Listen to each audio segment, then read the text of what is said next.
பரிசுத்த நாமத்துக்கு மகிமை உண்டாவதாக. கர்த்தாவின் விசுத்த நாமம் மகத்துவப்படுமாறாகட்ടെ. இந்த ஆசீர்வதிக்கப்பட்ட முதலாம் நாள் மாலை வேளையிலே உங்களை சந்திப்பதில் கிறிஸ்துவுக்குள் மகிழ்ச்சி அடைகிறோம். ഈ അനുഗ്രഹീത പ്രഥമ ദിന സന്ധ്യായുഗത്തിൽ നിങ്ങളെ കാണുവാനിടയായതിൽ കർത്താവിൽ വളരെ സന്തോഷിക്കുന്നു. ரோமருக்கு எழுதின நிருபம் 16ஆம் அதிகாரம் 20ஆம் வசனத்தை நாம் ஒரு விசை வாசிக்க கேட்கலாம். റോമർക്ക് എഴുതിയ ലേഖനം 16ആം അധ്യായം 20ആം വാക്യം വായിച്ചു കേൾക്കാം.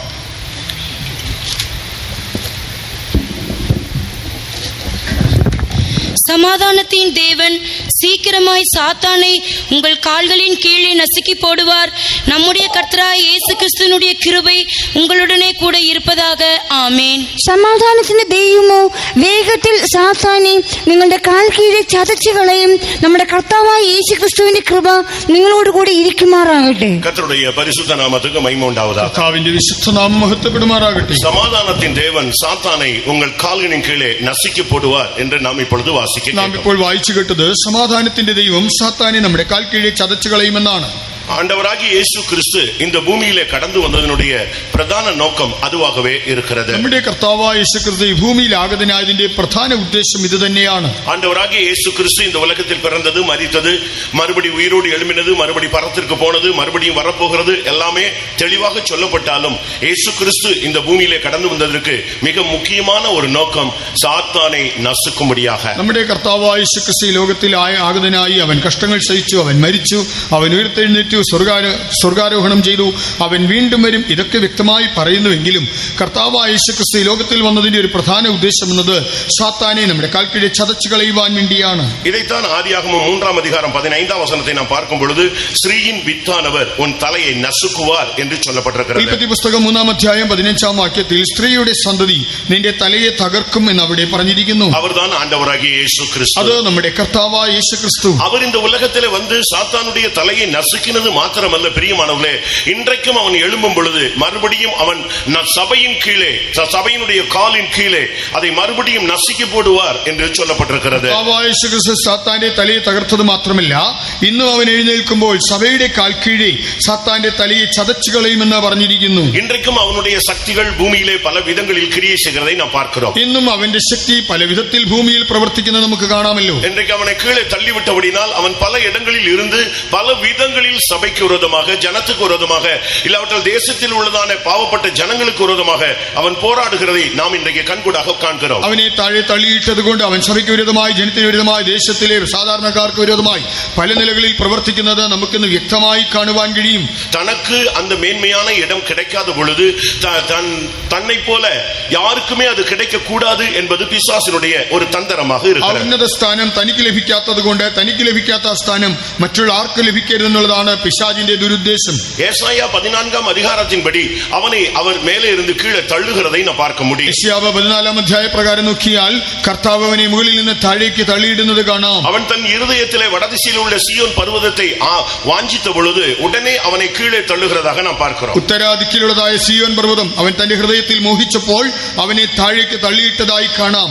ஏசாயா 14:13 நாம் அதை பார்க்க முடியும். യെശയ്യാവ് 14:13 അത് കാണാം. தொடர்ச்சியாக நீங்கள் பார்க்கும் பொழுது அவனை அகால பாதாளத்திலே தள்ளி விடுகிறார் என்று சொல்லப்பட்டிருக்கிறது. தொடர்ந்து വായിക്കുമ്പോൾ അവനെ അഗാധ പാതാളത്തിൽ തള്ളിയിടുന്നതായും കാണാം. இன்றைக்கும் கூட அவனுடைய வல்லமைகள் சபைக்கு விரோதமாக, ஜனத்துக்கு விரோதமாக, தேசத்துக்கு விரோதமாக போராடுகிறதை நாம் எல்லாரும் உணர்கிறோம். ഇന്നും അവന്റെ ശക്തികൾ സഭയ്ക്ക് വിരോധമായി, ജനത്തിനെതിരായി, ദേശത്തിനെതിരായി പോരാടുന്നത് നമുക്ക് മനസ്സിലാക്കാം. இன்றைக்கும் கூட ஒவ்வொரு தேசத்தின் வல்லமைகள் முழுவதுமே தேசத்தை அவன் கட்டுப்படுத்துகிறான் என்றும் கூட வேதத்தில் இருந்து நாம் விளங்கிக் கொள்ள ഇന്നും ബൈബിളിൽ നിന്ന് മനസ്സിലാക്കുവാൻ കഴിയുന്നുണ്ട്. മുഴു ലോകത്തിനും ദേശങ്ങളുടെ ശക്തിയെ അവൻ നിയന്ത്രിക്കുന്നു എന്ന് മനസ്സിലാക്കാൻ കഴിയുന്നു. இந்த முதலாம் நாள் கூட்டத்திலே சாத்தானை நாம் நசுக்க வேண்டியபடியாக தேவன் விரும்புகிறார். ഇന്ന് ഒന്നാമത്തെ യോഗത്തിൽ തന്നെ സാത്താനെ നാം ചതച്ചു കളയണമെന്ന് ദൈവം ആഗ്രഹിക്കുന്നു. இந்த கேரளத்திலே போராடி கொண்டிருக்கிற வல்லமைகளை நாம் மிதிக்கும் பொழுது, நசுக்கும் பொழுது மறுபடியும் இந்த ஊழியங்கள் தலை தூங்க ஒரு வாய்ப்பு இருக்கிறது. ഈ കേരളത്തിൽ പോരാടുന്നതായ ശത്രുവിന്റെ ശക്തികളെ നാം ചതച്ചു കളയുമ്പോൾ വീണ്ടും ഇവിടെ വേല അഭിവൃദ്ധിപ്പെടുവാനുള്ളതായ അവസരമുണ്ട്. ஒவ்வொரு தேசத்துக்கும் ஒவ்வொரு வல்லமைகள் விழுந்து அதை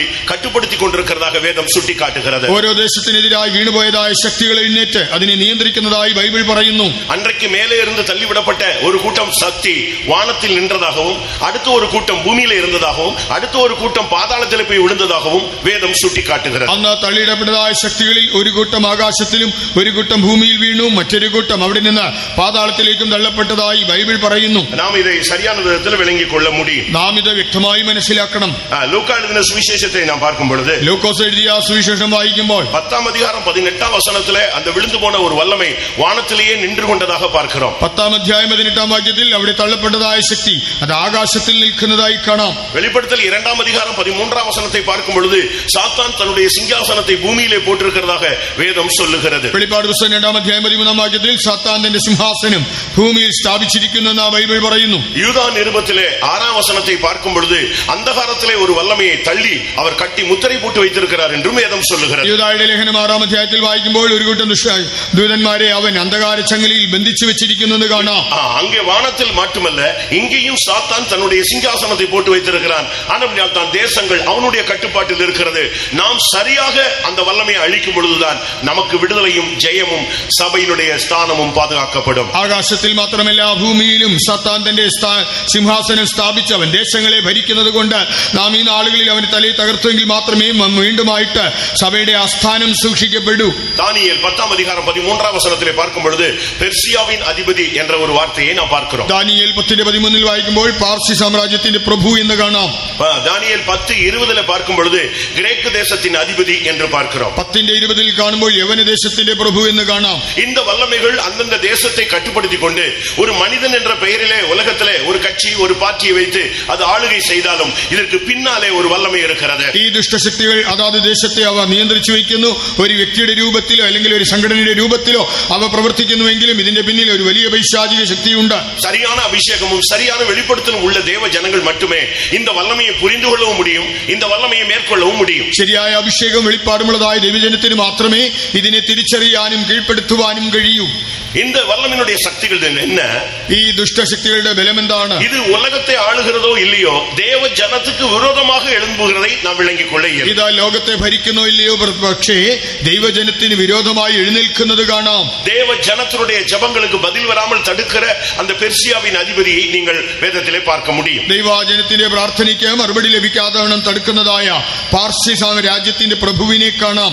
ஒவ்வொரு தேசத்தை மாத்திரமல்ல, ஒவ்வொரு வில்லேஜையுமே அவன் கண்ட்ரோல் பண்ணுகிறான். ഓരോ ദേശങ്ങളെ മാത്രമല്ല, ഗ്രാമങ്ങളെയും അവൻ നിയന്ത്രിക്കുന്നു. ஆபகுக்கு 3 அதிகாரம் 14 வசனத்தை பார்க்கும் பொழுது ഹബക്കൂക്ക് 3:14 ஒவ்வொரு கிராமத்தின் அதிபதிகளை குறித்து பார்க்கிறோம். அவைகளை கர்த்தர் உருவ குத்தி போடுவார் என்று வேதம் சொல்லுகிறது. ഓരോ ഗ്രാമത്തിന്റെയും അധികാരികളെ കാണാം, കർത്താവ് അതിനെ താഴെയിടുമെന്ന് കാണുന്നുണ്ട്. இந்த உலகத்திலே இந்த உலகத்தின் அதிபதி முழு உலகத்தை ஒவ்வொரு தேசமாக பிரித்து அவன் ஆளுகை செய்கிறது மாத்திரமல்ல, முழு உலகத்தையும் கட்டுப்படுத்தும்படியாக அவன் இறங்கி கிரியை செய்கிற ஒரு தீவிரமான நாட்கள் தான் இந்த நாட்கள். ലോകത്തിന്റെ പ്രഭു ഈ ലോകത്തെ പല ഭാഗങ്ങളായി പ്രദേശങ്ങളായി വിഭജിച്ച് ഭരിക്കുന്നത് മാത്രമല്ല, മുഴു ലോകത്തെയും ചേർത്ത് അവൻ ഭരിക്കുവാനായിട്ട് അതിതീവ്രതയോടെ പ്രവർത്തിക്കുന്ന പ്രയത്നിക്കുന്ന കാലമാണിത്.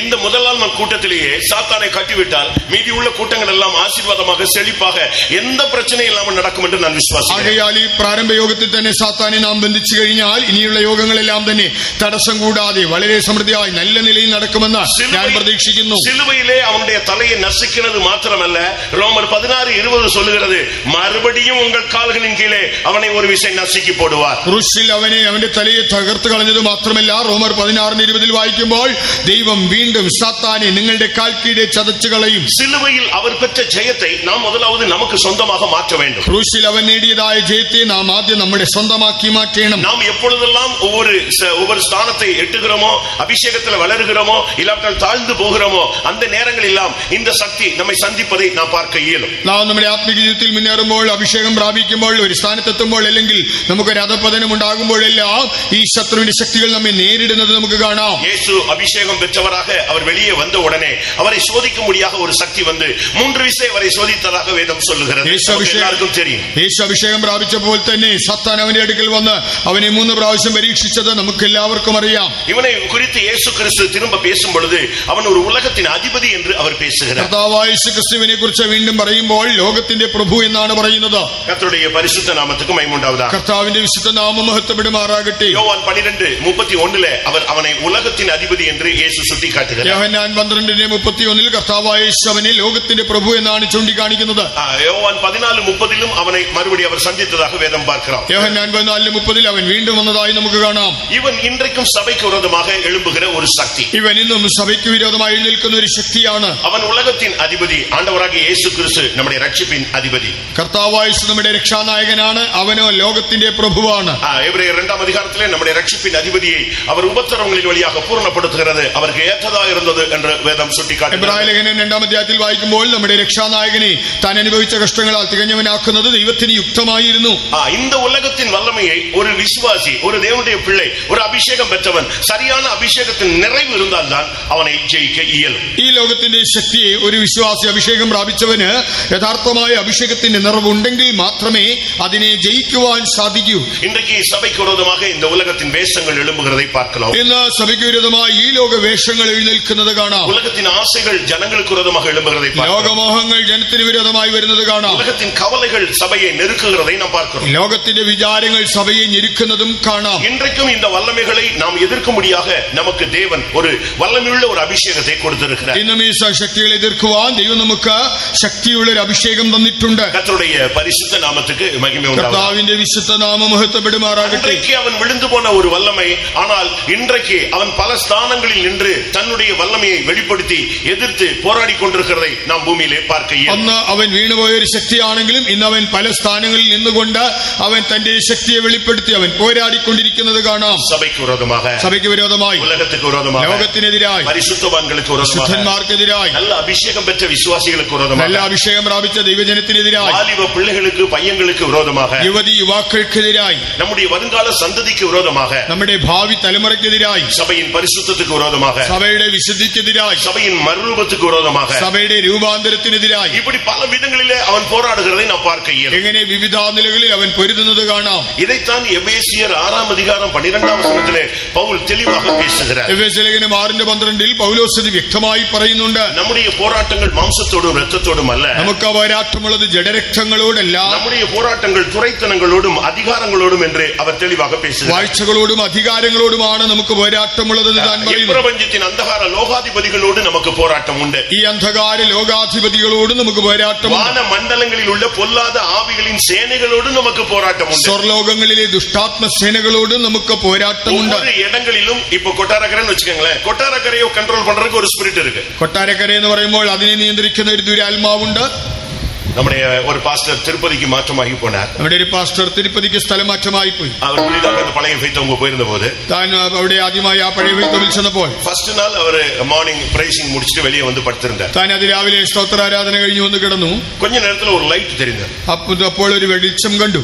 தூரத்துல இருந்து அது வந்து கொண்டே இருந்தது. ദൂരെ നിന്ന് അത് വന്നുകൊണ്ടിരുന്നു. அவருக்கு ஆச்சரியமா இருந்துச்சு, இப்படி இவ்வளவு நாள் நம்ம பார்த்ததே இல்லையே. താൻ അത്ഭുതപ്പെട്ട് ഇതുവരെ കണ്ടിട്ടില്ലല്ലോ. அது வந்து கொண்டே இருந்தது. അതിങ്ങനെ അടുത്ത് വരുന്നു. அவர் ஒரு அப்படி யோசிச்சார், ஒருவேளை ஃபிளைட் லைட்டா இருக்கும், கொஞ்சம் தாள அடிச்சிட்டு போறான்னு போல. ഒരു വിമാനത്തിന് വെളിച്ചമാകാം, അതിലൽപ്പം താഴ്ന്നു പറക്കുകയായിരിക്കാം. நேரமாக ஆக அது ரொம்ப க்ளோஸ் ஆகவே வந்து விட்டார். എന്നാൽ അത് വളരെ അടുത്ത് വന്നു. அப்பொழுது அவருக்கு ஒரு டவுட், ஒருவேளை கர்த்தர் ஏதோ ஒரு வெளிச்சம் ஒரு தரிசனம் கொடுக்கிறாரோ இப்படின்னு வேற மாதிரி சிந்திக்க ஆரம்பிச்சு. അപ്പോൾ താൻ ചിന്തിച്ചത് ഇനി ദൈവം തരുന്ന ദർശനമായിരിക്കുമോ. இன்னும் கொஞ்ச நேரத்துல அது ஃபேட்டம்குள்ளே வந்துருச்சு. എന്നാൽ അല്പസമയത്തിനുള്ളിൽ അത് വിശ്വാസ വീട്ടിൽ വന്നു. அந்த வெளிச்சம் கிட்ட வந்த உடனே தான் இவருக்கு புரிஞ்சது, அந்த வெளிச்சத்துல இருந்து சந்தனம் குங்குமம் இந்த ஒரு மாதிரி வித்தியாசமான ஸ்மெல் அடிக்க ஆரம்பிச்சு. അപ്പോൾ ആ വെളിച്ചം അടുത്ത് വന്നപ്പോഴാണ് അതിൽ നിന്ന് കുങ്കുമത്തിന്റെയും ചന്ദനത്തിന്റെയും എല്ലാം ഒരു ഗന്ധം വരുവാൻ തുടങ്ങി. உடனே அபிஷேகத்துல இருந்து எழும்பி அந்நிய பாஷை பேசி அந்த ஆவியை கடிந்து, உனக்கு எங்க இங்க என்ன வேலை போ அப்படின்னு சொன்னார். ഉടനെ താൻ ആത്മാവിൽ നിറഞ്ഞ അന്യഭാഷയിൽ സംസാരിച്ച് ആ ദുരാത്മാവിനെ ശാസിച്ച് നിനക്ക് ഇവിടെ എന്ത് കാര്യമെന്ന് പറഞ്ഞ് അതിനെ ഓടിച്ചു. அந்த வெளிச்சத்திலிருந்து ஒரு சத்தம், ആ വെളിച്ചത്തിൽ നിന്നൊരു ശബ്ദം, புதிதாக வந்திருக்கிறாய் என்று கேள்விப்பட்டேன், பார்த்து விட்டு போகலாம் என்று வந்தேன். പുതുതായിട്ട് വന്നെന്ന് അറിഞ്ഞു, ഒന്ന് കണ്ടിട്ട് പോകാമെന്ന് കരുതി വന്നതാണ്. ஒரு ஆளு டிரான்ஸ்பர் ஆகி வந்ததுக்கு அது டைரக்டா வருது. ഒരാൾ സ്ഥലം മാറി വന്നെന്ന് അറിഞ്ഞപ്പോൾ നേരിട്ട് കാണാൻ വന്നതാണ്. இது என் வாழ்வில் நான் பார்க்கும் பொழுது, എന്റെ ജീവിതത്തിൽ ഞാൻ നോക്കുമ്പോൾ, நான் தஞ்சாவூர் போய் சேர்ந்தேன். ഞാൻ തഞ്ചാവൂരിൽ ചെന്നപ്പോൾ ஃபர்ஸ்ட் நாள் நான் படுத்தேன். ഞാൻ ആദ്യ ദിവസം അവിടെ കിടന്നപ്പോൾ ஒரு 2 நிமிஷம் கூட நான் படுத்தது. ഒരു 2 നിമിഷം പോലും ആയില്ല. ஒரு சக்தி டைரக்டா அப்படி என் மேல வந்து அமர்வதற்கு வருகிறது. നേരിട്ട് എന്റെ മേലിരിക്കുവാൻ വരുന്നു. உடனே ஆவியானவர் இது ஒரு பிசாசு அப்படின்னு சொல்றாரு. ഉടനെ ദൈവാത്മാവ് പറഞ്ഞത് ഒരു പിശാചാണ്. செகண்ட் அபிஷேகம் நிறைஞ்ச உடனே அந்த ஆவி போனது. ചില സെക്കൻഡുകൾ ആത്മാവിൽ നിറഞ്ഞപ്പോൾ അത് പോയി. இப்படி பலவிதமான வல்லமைகள் ஒவ்வொரு ஊழியர்களுக்கும், ஒவ்வொரு தேவனுடைய பிள்ளைகளுக்கும், ஒவ்வொரு தேசத்துக்கும், ஒவ்வொரு கிராமத்துக்கும், ஒவ்வொரு தேவ வல்லமையும் போராடி கொண்டிருக்கிறதை தேவ ஜனங்கள் விளங்கிக் கொள்ளணும். பிசாசின் தந்திரங்களை நீங்கள் அறியாதவர்கள் அல்லவே. ഇങ്ങനെ ഓരോ വിശ്വാസിക്കെതിരായി, ശുശ്രൂഷകനെതിരായി, സഭയ്ക്കെതിരായി, ഗ്രാമങ്ങൾക്കെതിരായി, ദേശത്തിനെതിരായി പിശാചിന്റെ ശക്തി പോരാടുന്നു എന്നുള്ളത് നമ്മൾ മനസ്സിലാക്കണം. നാം പിശാചിന്റെ തന്ത്രങ്ങളെ അറിയാത്തവരല്ലോ. இன்றைக்கு 3 விதங்களிலே இவன் போராடுகிறான். இதை 3 விதத்திலே சபை எதிர்த்து நிற்க வேண்டியிருக்கிறது. ഇന്ന് അവൻ 3 വിധത്തിൽ നമുക്കെതിരായി പോരാടുമ്പോൾ സഭ 3 വിധത്തിൽ ഇതിനോട് നിൽക്കണം. ஒன்று துரைத்தனங்கள், அதிகாரங்கள் இணைந்து செயல்படக்கூடிய ஒரு சக்தி. വാഴ്ചകൾ, അധികാരങ്ങൾ സംയുക്തമായി പ്രവർത്തിക്കുന്നു. சங்கீதம் 2ஆம் அதிகாரத்திலே 2ஆம் சங்கீதத்தில் நீங்கள் பார்க்கும் பொழுது இந்த அதிகாரிகள் ஜாதிகள் ஏகமாய் எழும்பி தேவ ஜனத்துக்கு விரோதமாக எழும்புவதை நீங்கள் பார்க்க முடியும். 2ஆം സങ്കീർത്തനത്തിൽ വായിക്കുമ്പോൾ ജാതികൾ ഒന്നിച്ചെഴുന്നേറ്റ് ദൈവജനത്തിനെതിരായി പ്രവർത്തിക്കുന്നത് കാണാം. ஆனால் பைபிள் என்ன சொல்கிறது? എന്നാൽ ബൈബിൾ എന്ത് പറയുന്നു? கொலோசியர் 2:13 இந்த துரைத்தனங்கள், அதிகாரங்களை இயேசு கிறிஸ்து சிலுவையிலேயே உரிந்து கொண்டு வெளியரங்கமாக கோலமாக்கி அவர் சிலுவையில் அவனை ஆடி அடித்து ஜெயித்திருக்கிறார். കൊലോസ്യർ 2:13 വായിക്കുമ്പോൾ കർത്താവായ യേശു ക്രിസ്തു വാഴ്ചകളെയും അധികാരങ്ങളെയും ക്രൂശിൽ തറച്ച് ആയുധവർഗം വെപ്പിച്ച് പരസ്യമായി ജയോത്സവം കൊണ്ടാടി. சரியான ஒரு அபிஷேகம் இருந்தாதான் சபை, இல்லாவிட்டால் ஒரு தேவனுடைய பிள்ளை இந்த வல்லமையை எதிர்த்து மேற்கொள்ள இயலும். യഥാർത്ഥ അഭിഷേകമുണ്ടെങ്കിൽ മാത്രമേ ദൈവജനത്തിനും ദൈവസഭയ്ക്കും ഇതിനെ കീഴ്പ്പെടുത്തി ജയമെടുക്കുവാൻ കഴിയൂ. இந்த துரைத்தனங்கள், அதிகாரங்களை இவன் கட்டுப்படுத்திக் கொண்டு இவன் இதை வைத்து மேற்கொள்ளலாம் என்று நினைக்கிறான். ஆனால் தேவன் சொல்லுகிறார், உண்டாயிருக்கிற அதிகாரம் எல்லாம் என்னால் உண்டாயிருக்கிறது என்று அவர் பேசுகிறார். ഈ വാഴ്ചകളെയും അധികാരങ്ങളെയും അവൻ നിയന്ത്രിച്ച് അതിനിമിത്തം ജയമെടുക്കാമെന്ന് പിശാചി കരുതുമ്പോൾ ദൈവം പറയുന്നുണ്ട്, എല്ലാ അധികാരവും ദൈവത്താൽ മാത്രമാണ്. அது மாத்திரமல்ல, நம்முடைய ஜெபங்கள் மேலே போகாத வண்ணம், ஜெபத்துக்கு பதில் வராத வண்ணம் ஒரு சக்தி போராடி கொண்டிருக்கிறது. നമ്മുടെ പ്രാർത്ഥനകൾ മുകളിലോട്ട് എത്താതെ വണ്ണവും അവിടെ നിന്ന് നമുക്ക് മറുപടി ലഭിക്കാതെ വണ്ണവും ഒരു ദുഷ്ടശക്തി പോരാടുന്നു. இந்த വல்லமைகள் என்ன செய்கிறது? ഈ ശക്തികൾ എന്താണ് ചെയ്യുന്നത്? வானத்திலே இருந்து போராடி கொண்டே இருப்பது. ആകാശത്ത് നിന്ന് പോരാടുന്നു. உன்னுடைய ஜெபம் மேலே போக கூடாது, உன்னுடைய ஜெபத்துக்கு பதில் கீழே வரக்கூடாது. നിന്റെ പ്രാർത്ഥന മുകളിലോട്ടോ അതിനുള്ള ഉത്തരം താഴോട്ടോ വരരുത്. பட் லூக்கா 10ஆம் அதிகாரம் 18ஆம் வசனத்திலே இயேசு கிறிஸ்து 70 பேரை, சீடர்களை 2 பேராக அனுப்பின பொழுது அவர்கள் திரும்பி வந்து சொன்னார்கள், ஆண்டவரே உம்முடைய நாமத்தில் பிசாசுகள் கீழ்ப்படிகிறது என்று சொன்னார். ലൂക്കോസ് 10:18 കർത്താവായ യേശു ക്രിസ്തു ശിഷ്യന്മാരെ ഈരണ്ടായിട്ട് അവൻ അയക്കുമ്പോൾ അവർ തിരിച്ചു എന്ന് പറയുകയാണ്, കർത്താവേ നിന്റെ നാമത്തിൽ ഭൂതങ്ങളും ഞങ്ങൾക്ക് കീഴടങ്ങുന്നു. அப்படின்னா என்ன அர்த்தம் பிரியமானவர்களே? പ്രിയരേ, അതിന്റെ അർത്ഥം എന്താണ്? அதற்கு பதில் இயேசு 10:18 சொல்லுகிறார், இதோ சாத்தான் மின்னலை போல வானத்திலிருந்து விழுகிறதை காண்கிறேன். பிசாசுகளை கீழ்ப்படுத்தும் போது இந்த வல்லமைகள் கீழே விழுகிறதாக இயேசு சுட்டிக்காட்டினார். അതിനെ പ്രത്യുത്തരമായി യേശു പറയുകയാണ്, സാത്താൻ മിന്നൽ പോലെ ആകാശത്തിൽ നിന്ന് വീഴുന്നത് ഞാൻ കണ്ടു. നാം പിശാചുകളെ കീഴടക്കുമ്പോൾ ഇവ താഴേക്ക് വീഴുന്നു. இவைகள் தான் வான மண்டலங்களில் உள்ள பொல்லாத ஆவிகளின் சேனைகள். ഇവയാണ് സ്വർലോകങ്ങളിലെ ദുഷ്ടാത്മ സേനകൾ. இந்த வல்லமைகளை அபிஷேகம் பெற்றவர்கள் கீழ்ப்படுத்தும் பொழுது இந்த வல்லமைகள் செயலற்று போய் கீழே விழுகிறது.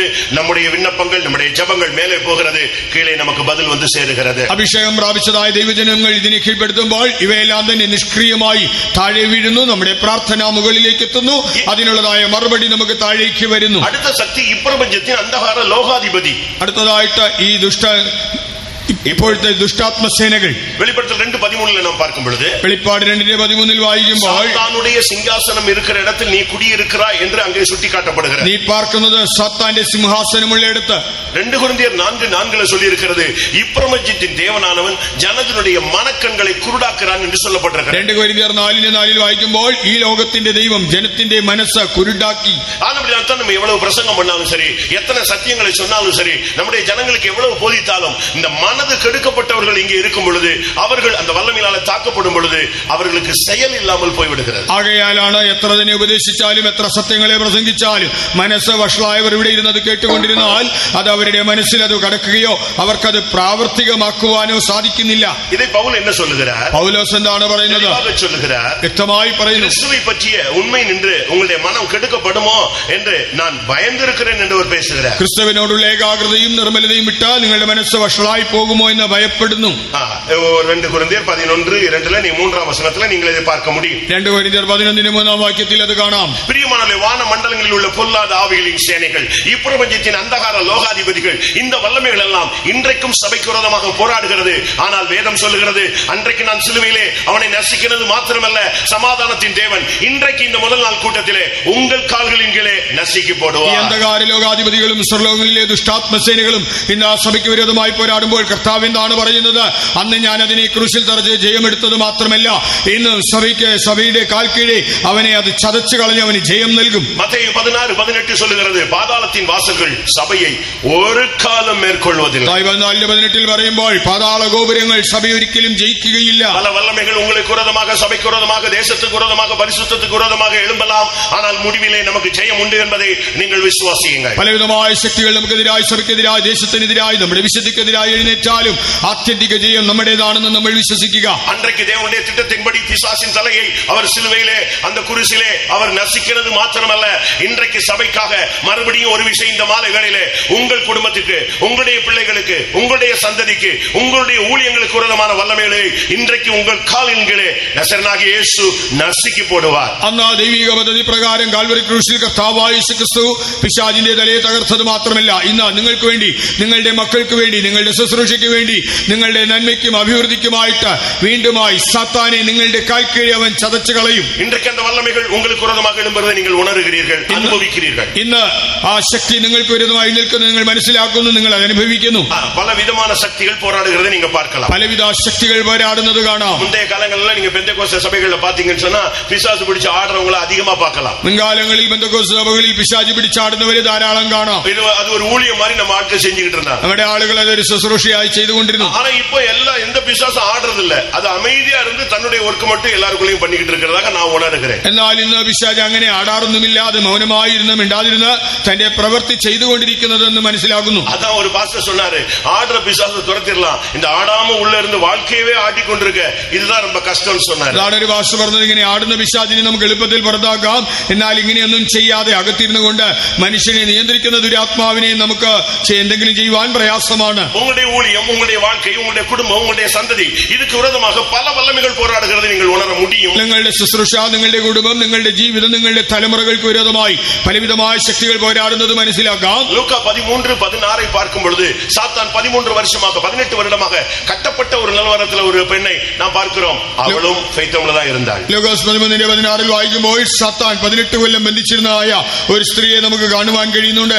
അവളും ഈ കൂട്ടായ്മയിൽ തന്നെയായിരുന്നു. 2 കൊരിന്ത്യർ 12 அதிகாரத்திலே ஒரு பிரதான அப்போஸ்தலனாகிய பவுல் பேசுகிறார். என்ன சொல்லுகிறார்? என்னுடைய சரீரத்தில் ஒரு முள் இருக்கு, அது சாத்தானுடைய தூதன், அது என்னை குட்டிக்கிட்டே இருக்கிறது என்று ஒரு தெய்வீகமான மனுஷன் பேசுகிறான். அவனுடைய ஊழியத்தை சரியா செய்ய விடாம அந்த வல்லமைகள் குட்டிக் கொண்டிருந்ததாக சொல்லுகிறார். 2 കൊരിന്ത്യർ 12 അധ്യായത്തിൽ അപ്പോസ്തലന്മാരിൽ പ്രധാനിയായ വിശുദ്ധ പൗലോസ് ഇങ്ങനെയാണ് പറയുന്നത്, എന്റെ ശരീരത്തെ കുത്തുവാനായിട്ട് ഒരു സാത്താന്റെ ദൂതനുണ്ട്. തന്റെ ശുശ്രൂഷ നന്നായി ചെയ്യുവാൻ കഴിയാതെ വേണം അത് ശ്രേഷ്ഠനായ വ്യക്തിയുടെ ജീവിതത്തിലും പിശാച് പോരാടിക്കൊണ്ടിരുന്നു. நீங்கள் எந்த நிலவரத்தில் வந்திருந்தாலும் இன்றைக்கு தேவன் உங்களுக்கு கொடுக்கிற வசனத்தை நீங்கள் பிடித்துக் கொள்ளுங்கள். சாத்தானை உங்கள் காலின் கீழில் இந்த கூட்டம் முடியறதுக்குள்ளே நசுக்கி போடுவார் என்று நான் விசுவாசிக்கிறேன். നിങ്ങൾ വന്നത് ഏതവസ്ഥയിലാണെങ്കിലും നിങ്ങൾക്ക് ലഭിക്കുന്നതായ വചനത്തെ മുറുകെ പിടിച്ചുകൊള്ളുക.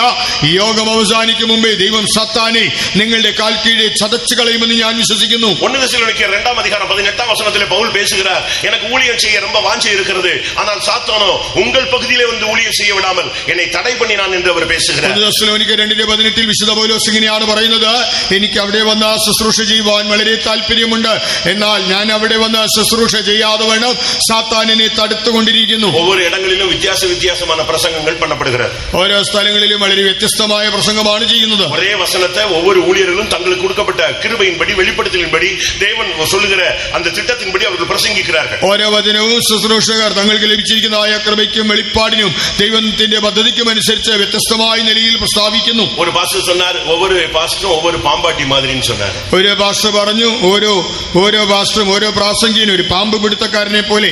பாம்பாட்டி ஒவ்வொரு சபையில வந்து ஒவ்வொரு டிசைன்ல வினோதமா ஊதிக்கிட்டே போவான், ஆனா இந்த பாம்பு தான் செவி கொடுக்கிறது இல்ல அப்படிம்பாரு. അത് പാമ്പ് പിടുത്തക്കാരനെ പോലെ ഓരോ പാസ്റ്ററും ഓരോ സഭയിൽ വന്ന് വ്യത്യസ്തമായ നിലയിൽ അവരത് പറഞ്ഞിട്ട് പോകുന്നു, എന്നാൽ ഈ പാമ്പ് അത് കേൾക്കുന്നില്ല. இன்றைக்கு அநேகர் பிரசங்கத்தை கேட்கிறோம், ஆனால் நடக்கிறது என்ன? இந்த சாத்தான் வந்து ரொம்ப டெக்னிக்காக அந்த வசனத்தை எடுத்துட்டு போயிடறான். നമ്മളെല്ലാവരും പ്രസംഗം കേൾക്കുന്നെങ്കിലും സാത്താൻ വളരെ സൂത്രത്തിൽ ആ വചനത്തെ അവൻ എടുത്തുകൊണ്ടുപോകുന്നു. பிரசங்கத்துல சொல்ற கதைகள் அப்படி மனதுல இருக்கு, ஆனா பிரசங்கத்துல சொல்ற சம்பவங்கள், இன்சிடென்ட் எல்லாம் அப்படி மைண்ட்ல இருக்கு. அது இன்னொரு 10 வருஷம் கழிச்சுனாலும் நீங்க இப்படி பிரசங்கம் பண்ணீங்கன்னு சொல்லுவாங்க. ஆனா அன்றைக்கு பேசப்பட்ட வசனத்தை அவன் எடுத்துறான். പ്രസംഗത്തിൽ പറയുന്നതായ കഥകൾ ഓർക്കും, നിങ്ങൾ സംഭവങ്ങൾ ഓർക്കും. 10 കൊല്ലം കഴിഞ്ഞാലും നിങ്ങൾ ഇങ്ങനെയൊക്കെ പറഞ്ഞല്ലോ എന്ന് പറയും. എന്നാൽ അവിടെ നൽകുന്നതായ ദൈവ വചനത്തെ അവൻ എടുത്തു കളയുന്നു. லூக்கா 8:12 சொல்லி இருக்கிறது, அந்த வசனத்தை அவன் எடுத்துக்கொண்டு போகிறான். அதனால தான் விசுவாசிகள் மறுபடியும் சோதனை, பிரச்சனை, கவலை, துக்கம்னு அப்படியே சோர்ந்து போய் விடுகிறார்கள் என்று வேதம் சொல்லுகிறது. ലൂക്കോസ് 8:12 പറയുന്നുണ്ട്, വിധിക്കപ്പെട്ടതായ വചനം അവൻ എടുത്തുകൊണ്ടു പോകുന്നു. അതുകൊണ്ടാണ് വിശ്വാസികൾ വീണ്ടും തളർന്ന് അധൈര്യപ്പെട്ടു പോകുന്നത്. நல்ல விதத்துல நல்ல தேவ சமூகத்துல உட்கார்ந்து பிரதிஷ்டை பண்ணி கல்யாணம் கட்டுறாங்க, அவர்களுக்குள்ள மறுபடியும் மிஸ் அண்டர்ஸ்டாண்டிங் வருகிறதை எங்கள் சபையில பார்க்க முடியும். നല്ല വിധത്തിൽ പ്രതിഷ്ഠിക്കപ്പെട്ടതായ നിലയിൽ തീരുമാനങ്ങൾ എടുത്ത് വിവാഹിതരാകുന്നു. പിന്നീട് അവരുടെ ജീവിതത്തിൽ പ്രശ്നങ്ങൾ വരുന്നത് നമുക്ക് കാണാം. மத்தேயு 13:39 சொல்லி இருக்கிறது, காளையை பிசாசு விதைத்து விடுகிறார், மிஸ் அண்டர்ஸ்டாண்டிங்ல குடும்பங்கள் சிதைந்து போய் விடுகிறது. മത്തായി 13:39 യേശു പറയുകയാണ്, ശത്രു കള വിതയ്ക്കുന്നു, അതുകൊണ്ട് തന്നെ തെറ്റിദ്ധാരണകളാൽ കുടുംബങ്ങൾ ഛിന്നിക്കുന്നു. இன்றைக்கும் அவன் வித்தியாசமான உபதேசங்களை பேசுகிறதை நாம் பார்க்கலாம். ഇന്നും വിചിത്രമായ ഉപദേശങ്ങൾ അവൻ പറയുന്നത് കാണാം. 1 தீமோத்தேயு 4:1 பார்க்கும் பொழுது பிசாசின் உபதேசங்கள் என்கிற ஒரு சப்ஜெக்டே அங்க சொல்லப்பட்டிருக்கிறது. 1 தீமோத்தேயுസ് 4:1 ഭൂതങ്ങളുടെ ഉപദേശം എന്നൊരു വിഷയം തന്നെ കാണാം. இது உள்ளே வரும் பொழுது இச்சை என்ற பெயர்ல உள்ளே வருகிறார். ഇതകത്ത് വരുമ്പോൾ മോഹം എന്ന രൂപേണ വരുന്നു. 2 தீமோத்தேயு 2 அதிகாரம் 26 வசனத்தில் பார்க்கும் பொழுது பிசாசின் இச்சையின்படி செய்ய அவனால் பிடிபட்டு இழுக்கப்பட்டிருக்கிற ஒரு கூட்டம் என்று வேதம் சொல்லுகிறது. 2 தீமோத்தேயுസ് 2 അധ്യായം 26 വാക്യത്തിൽ വായിക്കുമ്പോൾ പിശാചിന്റെ മോഹങ്ങളെ നിറവേറ്റേണ്ടതിന് അവനാൽ ബന്ധിക്കപ്പെട്ടിരിക്കുന്ന ഒരു കൂട്ടം എന്ന് കാണാം. இவைகள் எல்லாம் இன்னைக்கு சபைக்கு விரோதமாக, ஜனங்களுக்கு விரோதமாக, சபைக்குள்ள இருக்கிறதான தேவனுடைய பிள்ளைகளுக்குள்ளே புகுந்து அவன் தன்னுடைய வேலையை செய்கிறதை நான் பார்க்கிறோம். ഇവയെല്ലാം സഭയ്ക്ക് വിരോധമായി, ദൈവജനത്തിന് വിരോധമായി, സഭയിലുള്ളതായ ദൈവജനത്തിന്റെ ഉള്ളിൽ നുഴഞ്ഞു കയറി അവൻ തന്റെ പ്രവൃത്തികൾ ചെയ്യുന്നത് നമുക്കിന്ന് കാണാം. எப்படி ஒரு மனிதன் இயேசுவை ஏற்றுக்கொண்டு நாட்கள் ஆகும் பொழுது அவன் கிருபையில வளர்ச்சி அடைந்து தேவனை பற்றுகிற அறிவில வளர்ச்சி அடைந்து கிருபையில வளரும் பொழுது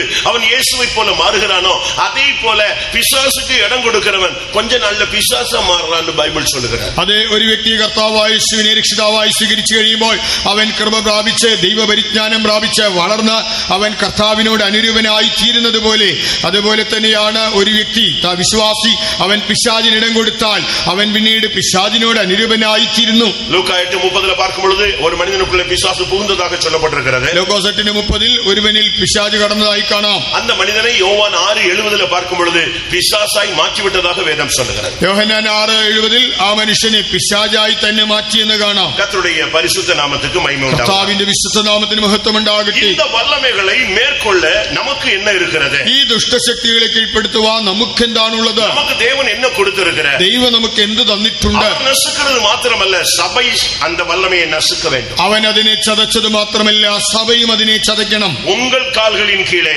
നിങ്ങളുടെ കാൽ കീഴെ, ஒவ்வொரு ஊழியக்காரனுடைய கால்களுக்கு கீழே, ஒவ்வொரு விசுவாசிகள் அபிஷேகம் பெற்றவங்களுடைய கால்களுக்கு கீழே அவர் கொண்டு வந்து விடுவாரு, நீ நசுக்கணும். ഓരോ ശുശ്രൂഷകന്റെ കാൽ കീഴെ, അഭിഷേകം പ്രാപിച്ചതായ വിശ്വാസിയുടെ കാൽ കീഴെ ദൈവം കൊണ്ടുവന്നു വയ്ക്കും.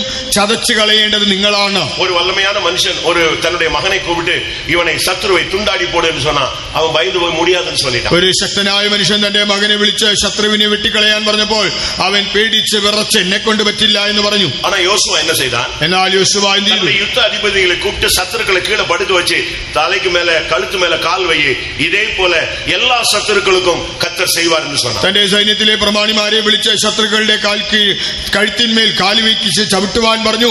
ഇതുപോലെ എല്ലാ ശത്രുക്കളെയും ദൈവം കീഴാക്കി തരുമെന്നും പറഞ്ഞു. நமக்கு இந்த வல்லமைகளை மேற்கொள்ள அதிகாரம் இருக்கிறது என்பதை நீங்கள் விசுவாசி. ഈ ദുഷ്ടശക്തികളെ കീഴ്പ്പെടുത്തുവാൻ നമുക്ക് അധികാരമുണ്ടെന്നുള്ളത് വിശ്വസിക്കുക. மத்தேயு 10:1 பார்க்கும் பொழுது ஒவ்வொரு ஊழியர்களுக்கும் சத்துருவின் சகல வல்லமைகளை மேற்கொள்ள இல்லாவிட்டால் துரத்த அதிகாரம் என்று சொல்லப்பட்டிருக்கிறது. മത്തായി 10:11 വായിക്കുമ്പോൾ ഓരോ ശുശ്രൂഷകനും ശത്രുവിന്റെ സകല ബലത്തെയും ചവിട്ടുവാൻ അധികാരമുണ്ടെന്ന് കാണാം. அதை நீங்கள் சரியான விதத்தில் விசுவாசிக்க வேண்டும். അത് ശരിയായി നിങ്ങൾ വിശ്വസിക്കുക. சத்துருவின் சகல வல்லமைகளை, நமக்கு இவைகளுக்கு மேல என்ன வல்லமை இருக்கிறது என்பதை நான் உங்களுக்கு சொல்ல விரும்புகிறேன். ശത്രുവിന്റെ സകല ബലത്തെയും ചവിട്ടുവാൻ നമുക്ക് അവയുടെ മേൽ എന്ത് ബലമുണ്ടെന്ന് അധികാരമുണ്ടെന്ന് പറയട്ടെ. இந்த வல்லமைகள் நமக்குள்ளே இருந்து பயங்கரமாக போராடும். ഈ ശക്തികൾ നമ്മുടെ ഉള്ളിലിരുന്ന് പലവിധമായി പോരാടും. ஒரு சிலருடைய கண்களை குருடாக்கி விடுகிறது, ചിലരുടെ കണ്ണിനെ കുരുടാക്കും, சிலரை செவியை கேட்க விடாம ஆக்கிறது, ചിലരെ ബധിരരാക്കും, சிலருடைய வாய் பேச விடாம ஆக்கிறது. ചിലരെ ഊമന്മാരാക്കും. அது உலக பிரகாரமாக. അത് ലോകപ്രകാരം. ஆனால் ஆவிக்குரிய விகிதமாக இன்னைக்கு நம்முடைய தேவனுடைய ஜனங்கள் அநேகர் பிசாச அதட்ட கூட சக்தி இல்லாம, வாயை திறந்து பிரைசிங் பண்ண முடியாம, நல்ல சத்தமா அந்நிய பாஷை பேச முடியாம, அவனை எதிர்த்து ஒரு வசனம் சொல்ல சக்தி இல்லாம போய் விடுகிறார்கள். இவர்கள் ஆவிக்குரிய ஊமையர்கள். ഇന്ന് നമ്മുടെ ജീവിതത്തിൽ നോക്കുമ്പോൾ വിശ്വാസികൾ അവർ അന്യഭാഷ പറയുവാൻ കഴിയില്ലാത്തവരായിട്ട്, അല്ലെങ്കിൽ പിശാചിനെ ശാസിക്കുവാൻ കഴിയില്ലാത്തവരായിട്ട്, സ്തോത്രം ചെയ്യാൻ കഴിയില്ലാത്തവരായിട്ട് ശരിയായിട്ട് അവനെ വത്സിക്കുവാൻ കഴിയില്ലാത്തവരായിരിക്കുമ്പോൾ ഇവർ ആത്മീക നായമിട്ട് ഊമന്മാരാകുന്നു. இன்னைக்கு अनेक தேவனுடைய பிள்ளைகளுக்கு கர்த்தருடைய சத்தம் கேட்கல. ഇന്ന് അനേകർക്ക് ദൈവ ശബ്ദം കേൾക്കാൻ കഴിയുന്നില്ല. യേശയ്യ 50 அதிகாரம் சொல்லுகிறது கர்த்தராகிய தெய்வம் என் செவிகளை திறந்தார் என்று சொல்லியிருக்கிறது. യെശയ്യാവ് 50 വായിക്കുമ്പോൾ യഹോവയായ കർത്താവിന്റെ ചെവികളെ തുറന്നിരിക്കുന്നു. இன்னைக்கு அநேகருடைய தரிசனமே சபைக்குள்ள இல்ல. ഇന്ന് സഭയിൽ ദർശനമേ ഇല്ല.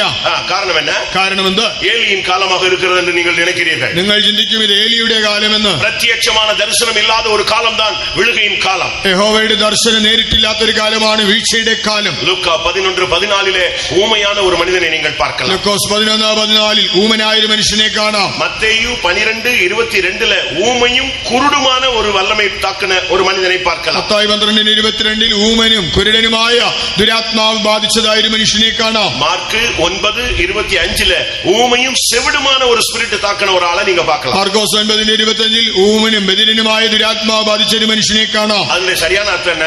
ഇതിന്റെ എല്ലാം ശരിയായ അർത്ഥം എന്താ? பிசாசு ஒரு தந்திரமாக உன் தரிசனத்தை எடுத்துறான். പിശാച് വളരെ സൂത്രത്തിൽ നിന്റെ ദർശനങ്ങളെ എടുക്കുന്നു. உங்களுடைய செவி அடைச்சிடறான். கர்த்தருடைய வார்த்தையை கேட்க விடாம, ദൈവശബ്ദം കേൾക്കാതെ വണ്ണം നിങ്ങളുടെ ചെവി അടയ്ക്കുന്നു. தேவனை துதிக்க விடாமல், அபிஷேகத்தில் நிரம்பி அந்நிய பாஷை பேச விடாமல் உங்களுடைய வாயை கட்டுகிறான். ദൈവത്തെ സ്തുതിക്കാതെ അന്യഭാഷയിൽ സംസാരിക്കുവാൻ കഴിയാതെ വണ്ണം വായെ ബന്ധിക്കുന്നു. ஆனால் இவைகளை மேற்கொள்ள நமக்கு அதிகாரம் இருக்கிறது. എന്നാൽ ഇതിനെല്ലാം കീഴടക്കുവാൻ നമുക്ക് അധികാരമുണ്ട്. கர்த்தருடைய பரிசுத்த நாமத்துக்கு மகிமை உண்டாவதாக. കർത്താവിന്റെ വിശുദ്ധ നാമം മഹത്വപ്പെടുമാറാകട്ടെ. கிறிஸ்து இந்த வல்லமையை பல விதங்களிலே மேற்கொண்டதை நீங்கள் வேதத்திலே பார்க்கலாம். കർത്താവായ യേശു ക്രിസ്തു പല നിലകളിൽ ഈ ശക്തികളെ ജയിച്ചതായി ബൈബിളിൽ കാണാം. நாம் அதை பிராக்டிஸ் பண்ண முடியாத நமக்கு அந்த ட்ரைனிங் கொடுக்கிறார். നാം അത് പ്രായോഗികമാക്കുവാൻ നമുക്കും പരിശീലനം നൽകുന്നു. இன்னைக்கு நம்மில் அநேகர் அதை பயிற்சி செய்கிறதே இல்ல.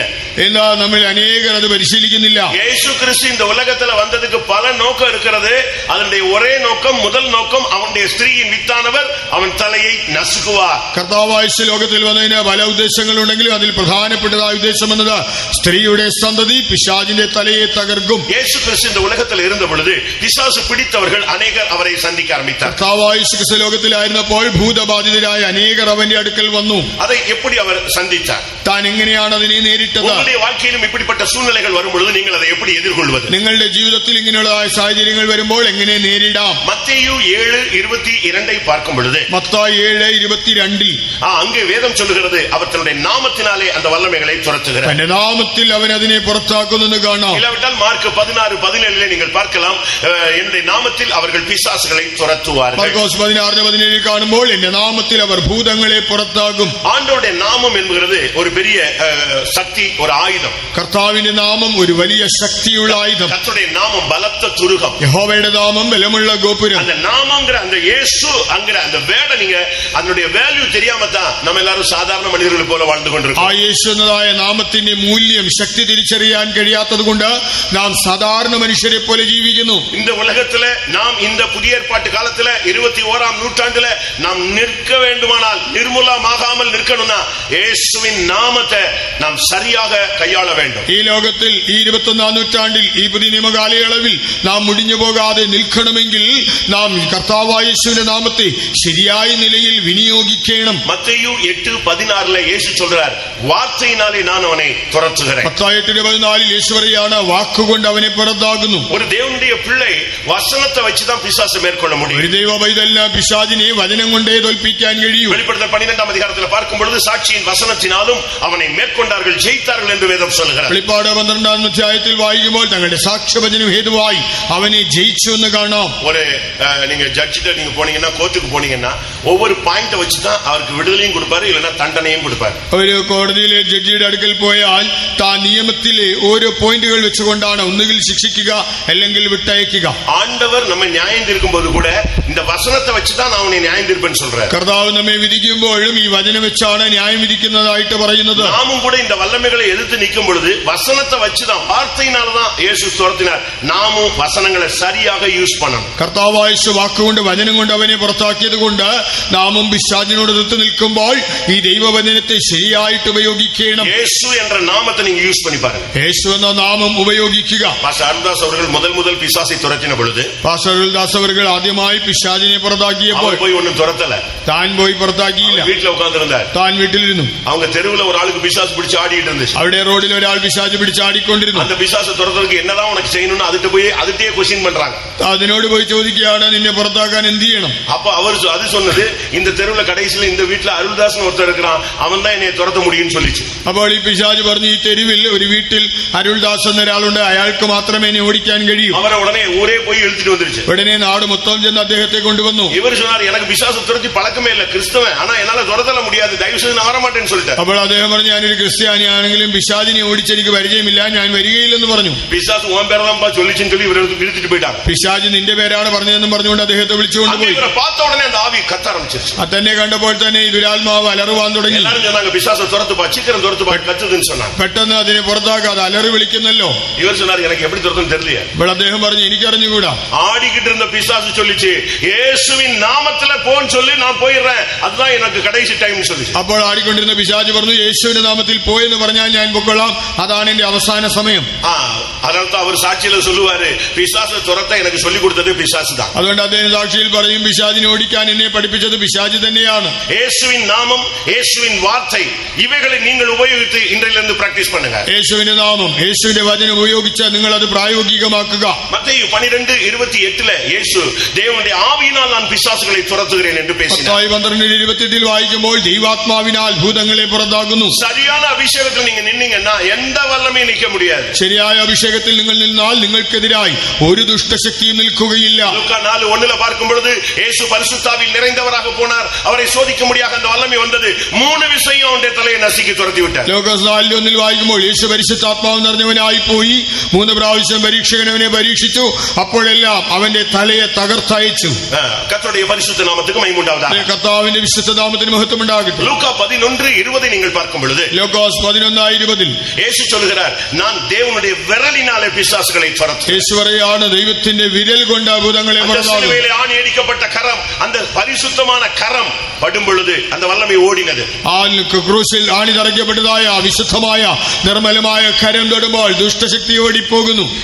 இயேசுவின் விரல் வருமானால் எந்த பிசாசு செய்வன ஏவல் மந்திரம் எதுவுமே நிக்காது. യേശുവിന്റെ വിരൽ വരുമെങ്കിൽ ഏതുവിധമായ പൈശാചിക ശക്തികളോ ആഭിചാരമോ ക്ഷുദ്ര പ്രയോഗമോ അവിടെ നിൽക്കുകയില്ല.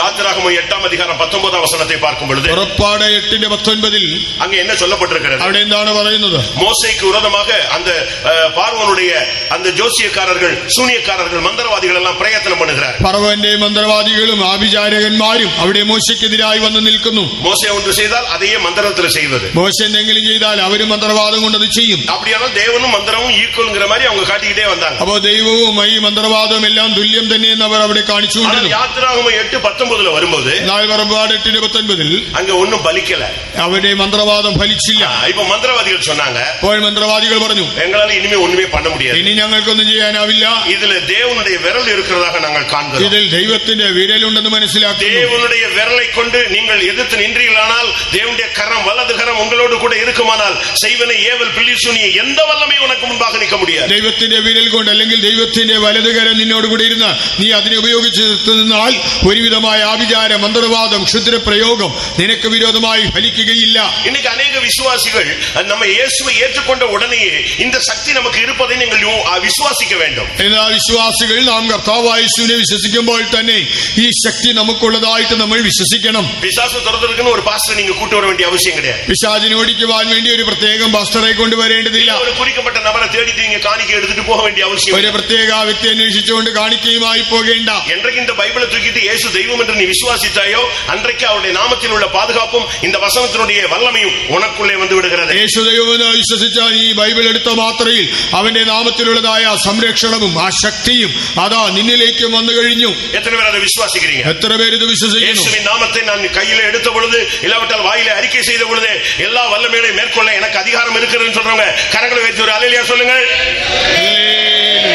நீங்க இதை பயிற்சிவிக்க வேண்டியது அவசியம். നിങ്ങൾ ഇത് പരിശീലിക്കേണ്ടത് ആവശ്യം. எந்த வல்லமையும் நீங்கள் மேற்கொள்ள உங்களுக்கு வல்லமை இருக்குங்கிறத நீங்க விசுவாசிங்க. എല്ലാ ദുഷ്ടശക്തിയും കീഴ്പ്പെടുത്തുവാൻ നിങ്ങൾക്ക് ശക്തിയും അധികാരവും ഉണ്ടെന്ന് വിശ്വസിക്കുക. இஸ்ரவேல் ஜனங்களை கானானுக்குள்ளே கொண்டு போய் விட்ட தெய்வம் சகலத்தையும் நீங்கள் துரத்துவீர்கள் என்று அவர்களுக்கு பிராமிஸ் பண்றாரு. ഇസ്രായേൽ മക്കളെ കനാനിൽ കൊണ്ടുവിട്ടതായ ദൈവം അവരോട് നിങ്ങൾ എല്ലാ ജാതികളെയും പുറത്താക്കുമെന്ന് വാഗ്ദത്തം ചെയ്തു. யோசுவா 17:18 இந்த பிராமிஸை நீங்க படிச்சு பார்க்கலாம். യോശുവ 17:18 ഈ വാഗ്ദത്തം കാണാം. எல்லா வல்லமைகளையும் துரத்த அவங்களுக்கு பவர் கொடுத்துதான் அவங்களை கொண்டு வந்து 40 வருஷம் இழுத்து பிரயாணம் கொண்டு வந்து கடைசியில கானானுக்குள்ள யோர்தானை கடந்து கானானுக்குள்ள கொண்டு வந்து விடுறார். 40 വർഷം മരുഭൂമിയിൽ നടത്തി എല്ലാ ശത്രുവിനെയും കീഴ്പ്പെടുത്തുവാനുള്ള അധികാരം നൽകിയാണ് ഒടുവിൽ അവരെ കനാനിൽ പ്രവേശിപ്പിച്ചത്. பாவத்திலிருந்து அக்கிரமத்திலிருந்து வியாதியிலிருந்து சபை கட்டுகளிலிருந்து ஜாதி கட்டுகளிலிருந்து பலவிதமான உலகத்தின் பிடிகளிலிருந்து உங்களை மந்திர கட்டுகளிலிருந்து விடுதலையாக்கி இந்த சபைக்குள்ள கொண்டு வரும் பொழுது உங்களுக்கு அதிகாரம் வல்லமை கிருபை எல்லாமே தேவன் கொடுக்கிறார் என்பதை விசுவாசியுங்கள். പാപത്തിൽ നിന്ന് ശാപത്തിൽ നിന്ന് ലോകത്തിൽ നിന്ന് പലവിധമായ പാരമ്പര്യ ബന്ധനങ്ങളിൽ നിന്ന് സഭയുടെ ബന്ധനങ്ങളിൽ നിന്നെല്ലാം കർത്താവ് നിങ്ങളെ വിടുവിച്ച ഈ സഭയിൽ കൊണ്ടുവരുമ്പോൾ ദൈവം നിങ്ങൾക്ക് എല്ലാവിധമായ അധികാരവും ശക്തിയും തരുന്നുവെന്ന് നിങ്ങൾ വിശ്വസിക്കുക. இஸ்ரவேல் ஜனங்களை அங்க கொண்டு போய் விட்டபோது அவங்களுக்கு 12 கோத்திரத்துக்கும் ஒரு பிராமிஸ், ஒரே பிராமிஸ், சகலத்தை நீங்கள் துரத்துவீர்கள். ഇസ്രായേൽ മക്കളെ അവിടെ കൊണ്ടുവിട്ടപ്പോൾ 12 ഗോത്രങ്ങൾക്കും ദൈവം ഒരു വാഗ്ദത്തം കൊടുത്തു, നിങ്ങൾ സകല ജാതികളെയും പുറത്താക്കും. ஆனா நடந்தது என்ன? 3 காரியம் நடந்தது. എന്നാൽ അവിടെ സംഭവിച്ചത് 3 കാര്യങ്ങളാണ്. அது என்ன? അതെന്താണ്? ஒரு கூட்டத்தார் துரத்தவே இல்லை. ഒരു കൂട്ടർ ആരെയും പുറത്താക്കിയില്ല. இன்னொரு கூட்டத்தார் துரத்தி விட முடியவில்லை. മറ്റൊരു കൂട്ടർ അവരെ പുറത്താക്കി പറഞ്ഞുവിടാൻ കഴിഞ്ഞില്ല. இன்னொருத்தர் துரத்தினார்கள். മറ്റൊരു കൂട്ടർ അവരെ പുറത്താക്കി. இன்னைக்கு சபைக்குள்ள இந்த 3 கூட்டமும் உட்கார்ந்திருக்கு. ഇന്ന് ആ സഭയിൽ 3 കൂട്ടമുണ്ട്. ஒரு சின்ன கூட்டம் பிசாசின் வல்லமைகளை துரத்தி அவனை மேற்கொண்டு அவனை நசுக்கி ஜெயிச்சுக்கிட்டே போகுது. ഒരു കൂട്ടർ പിശാചിന്റെ ശക്തികളെ തകർത്ത് അവനെ പുറത്താക്കി ജയിച്ചു മുന്നേറി ചെല്ലുന്നു. இன்னும் ஒரு கூட்டம் அதை பத்தி கவலையே படாம அப்படியே அட்ஜஸ்ட் பண்ணிட்டு அவனுக்கு சக்தி இருக்கு பட் யூஸ் பண்றது இல்ல, துரத்தவில்லை. മറ്റൊരു കൂട്ടർ ഇതിൽ അഡ്ജസ്റ്റ് ചെയ്ത് അവർക്ക് ശക്തിയുണ്ടെങ്കിലും പുറത്താക്കാതെ അവരെങ്ങനെ അഡ്ജസ്റ്റ് ചെയ്തു പോകുന്നു. இன்னும் ஒரு கூட்டம் பலவீனப்பட்டு போய் துரத்தி விட முடியாம தடுமாறுறீங்க. நீங்க எந்த கூட்டங்கிறத கொஞ்சம் அனலைஸ் பண்ணுங்க. മറ്റൊരു കൂട്ടർ വളരെ ദുർബലരായിരിക്കുന്നു, പുറത്താക്കാൻ അവർക്ക് കഴിയുന്നില്ല, അവരെങ്ങനെ ക്ഷീണിച്ചിരിക്കുന്നു. നിങ്ങൾ ഏത് വിഭാഗത്തിൽപ്പെടുന്നുവെന്ന് നിങ്ങൾ തന്നെ പരിശോധിച്ചറിയുക. யோசுவா 16:10 பார்க்கும்போது, യോശുവ 16:10 இல்லாவிட்டால் யோசுவா 17:13 பார்க்கும் பொழுது, യോശുവ 17:13 കാണുമ്പോൾ அவர்கள் அந்த வல்லமைகளை அந்த ஜாதிகளை அந்த குடிகளை அவர்கள் துரத்தவில்லை. അവർ ആ ദേശത്തിലെ ജാതികളെ ജനങ്ങളെ പുറത്താക്കിയില്ല. நீ பிசாசை துரத்தாம உன் வீட்லயே வச்சுக்கலாம், உன் ஊழியத்திலேயே உன் கூடயே வச்சுக்கலாம், உன் லைஃப் ஃபுல்லா அது பார்ட்னர் மாதிரி வந்துகிட்டே இருப்பா. പിശാചിനെ പുറത്താക്കാതെ നിന്റെ വീട്ടിൽ നിന്റെ ശുശ്രൂഷയിൽ നിനക്ക് അവനെ കൂടെ വയ്ക്കാം. അവൻ നിന്റെ ഒരു ലൈഫ് പാർട്ട്ണർ പോലെ, ജീവിത പങ്കാളി പോലെ കൂടെ കാണും. யோசுவா 15:63 பார்க்கும் பொழுது, യോശുവ 15:63 இல்லாவிட்டால் யோசுவா 17:12 பார்க்கும் பொழுது, യോശുവ 17:12 കാണുമ്പോൾ அவர்களால் அந்த வல்லமைகளை துரத்தி விட கூடாமல் போயிட்டு முடியவில்லை. അവയ്ക്ക് അവയെ പുറത്താക്കുവാൻ കഴിയാതെ പോയി എന്ന് കാണാം. நீங்க இப்ப எந்த லிஸ்ட்னு நீங்க பாருங்க. നിങ്ങൾ ഏത് പട്ടികയിൽ വരുന്നു? ஆனா யோசுவா 15:14 பார்க்கும் பொழுது, എന്നാൽ യോശുവ 15:14 அங்க தெளிவா சொல்லி இருக்கு, காலேப் அந்த வல்லமைகளை துரத்தினான். അവിടെ വ്യക്തമായി പറഞ്ഞു, കാലേബ് അവയെ പുറത്താക്കി. இன்றைக்கு இந்த சபையில இந்த 3 கூட்டங்கள் இருக்கு. இவங்க ஒரு சிலர் வந்து வானமண்டலங்களில் உள்ள பொல்லாத ஆவிகளோடு, துரைத்தனங்களோடு, அதிகாரங்களோடு, இப்பிரபஞ்சத்தின் அந்தகார லோகாதிபதிகளோடு இவங்க மோதுறதே இல்ல, அதுக்கு விரோதமா ஜெபிக்கிறதே இல்ல. அப்படியே அமைதியா உட்கார்ந்துட்டு அமைதியா அதுவும் அது ஒரு சைடுல போயிட்டு இருக்கு, இவங்களும் அமைதியா இருக்காங்க. എന്നാൽ സഭയിൽ ഈ 3 വിഭാഗമുണ്ട്. വാഴ്ചകൾ, അധികാരങ്ങൾ, ഈ അന്ധകാര ലോകാധിപതികൾ സ്വർലോകങ്ങളിലെ ദുഷ്ടാത്മ സേനകളോട് പോരാടുന്നില്ല.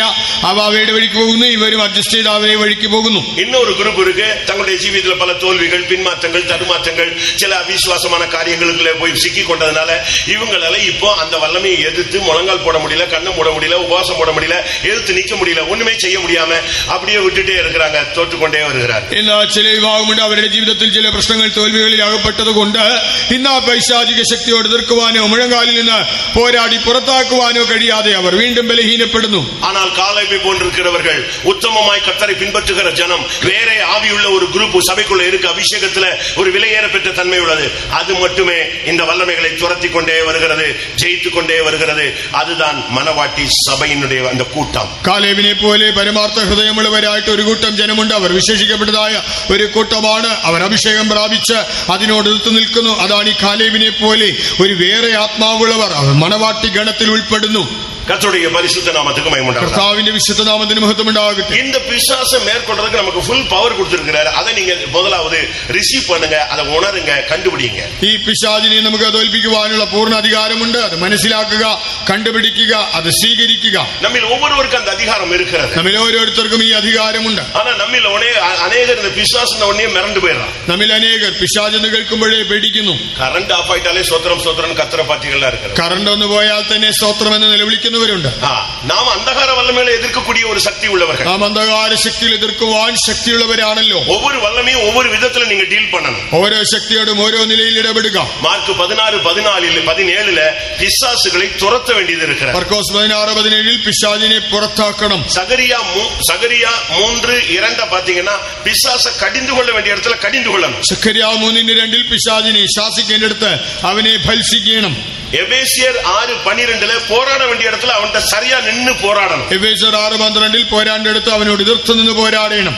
മത്തായി 18:18 படி நீங்க நின்னு கட்ட வேண்டிய இடத்துல அவனை கட்டிடணும், பைண்ட் பண்ணிடணும். മത്തായി 18:18 നിന്ന് അവനെ ബന്ധിക്കേണ്ടിടത്ത് അവനെ ബന്ധിക്കണം. ആദിയാഗമം 3:14 படி അവനെ ശപിக்க വേണ്ടിയ இடத்துல ശപിക്കണം. 33:14 പ്രകാരം അവനെ ശപിക്കേണ്ടിടത്ത് അവനെ ശപിക്കണം. പേതുരുക്കുള്ള ഒരു സ്പിരിറ്റ് ഉള്ള വരുகிறது. പത്രോസിന്റെ ഉള്ളിൽ ഒരു ആത്മാവ് വന്നു. അവനുക്കുള്ള ഒരു സ്പിരിറ്റ് വന്നിരുച്ചു. അവന്റെ ഉള്ളിൽ ഒരു ആത്മാവ് പ്രവേശിച്ചു. അത് ഒരു മന്ത്രവാദ ശക്തിയല്ല. അതൊരു മന്ത്രവാദ ശക്തിയല്ല. അത് ഒരു പൊല്ലാத ആവിയിനുடைய ഒരു വിഗ്രഹത്തിൻ സർപ്പ വല്ലമയും അല്ല. ഒരു ദുരാത്മാവോ വിഗ്രഹ ശക്തിയോ അല്ല. ആனா അഴகா பேசுது.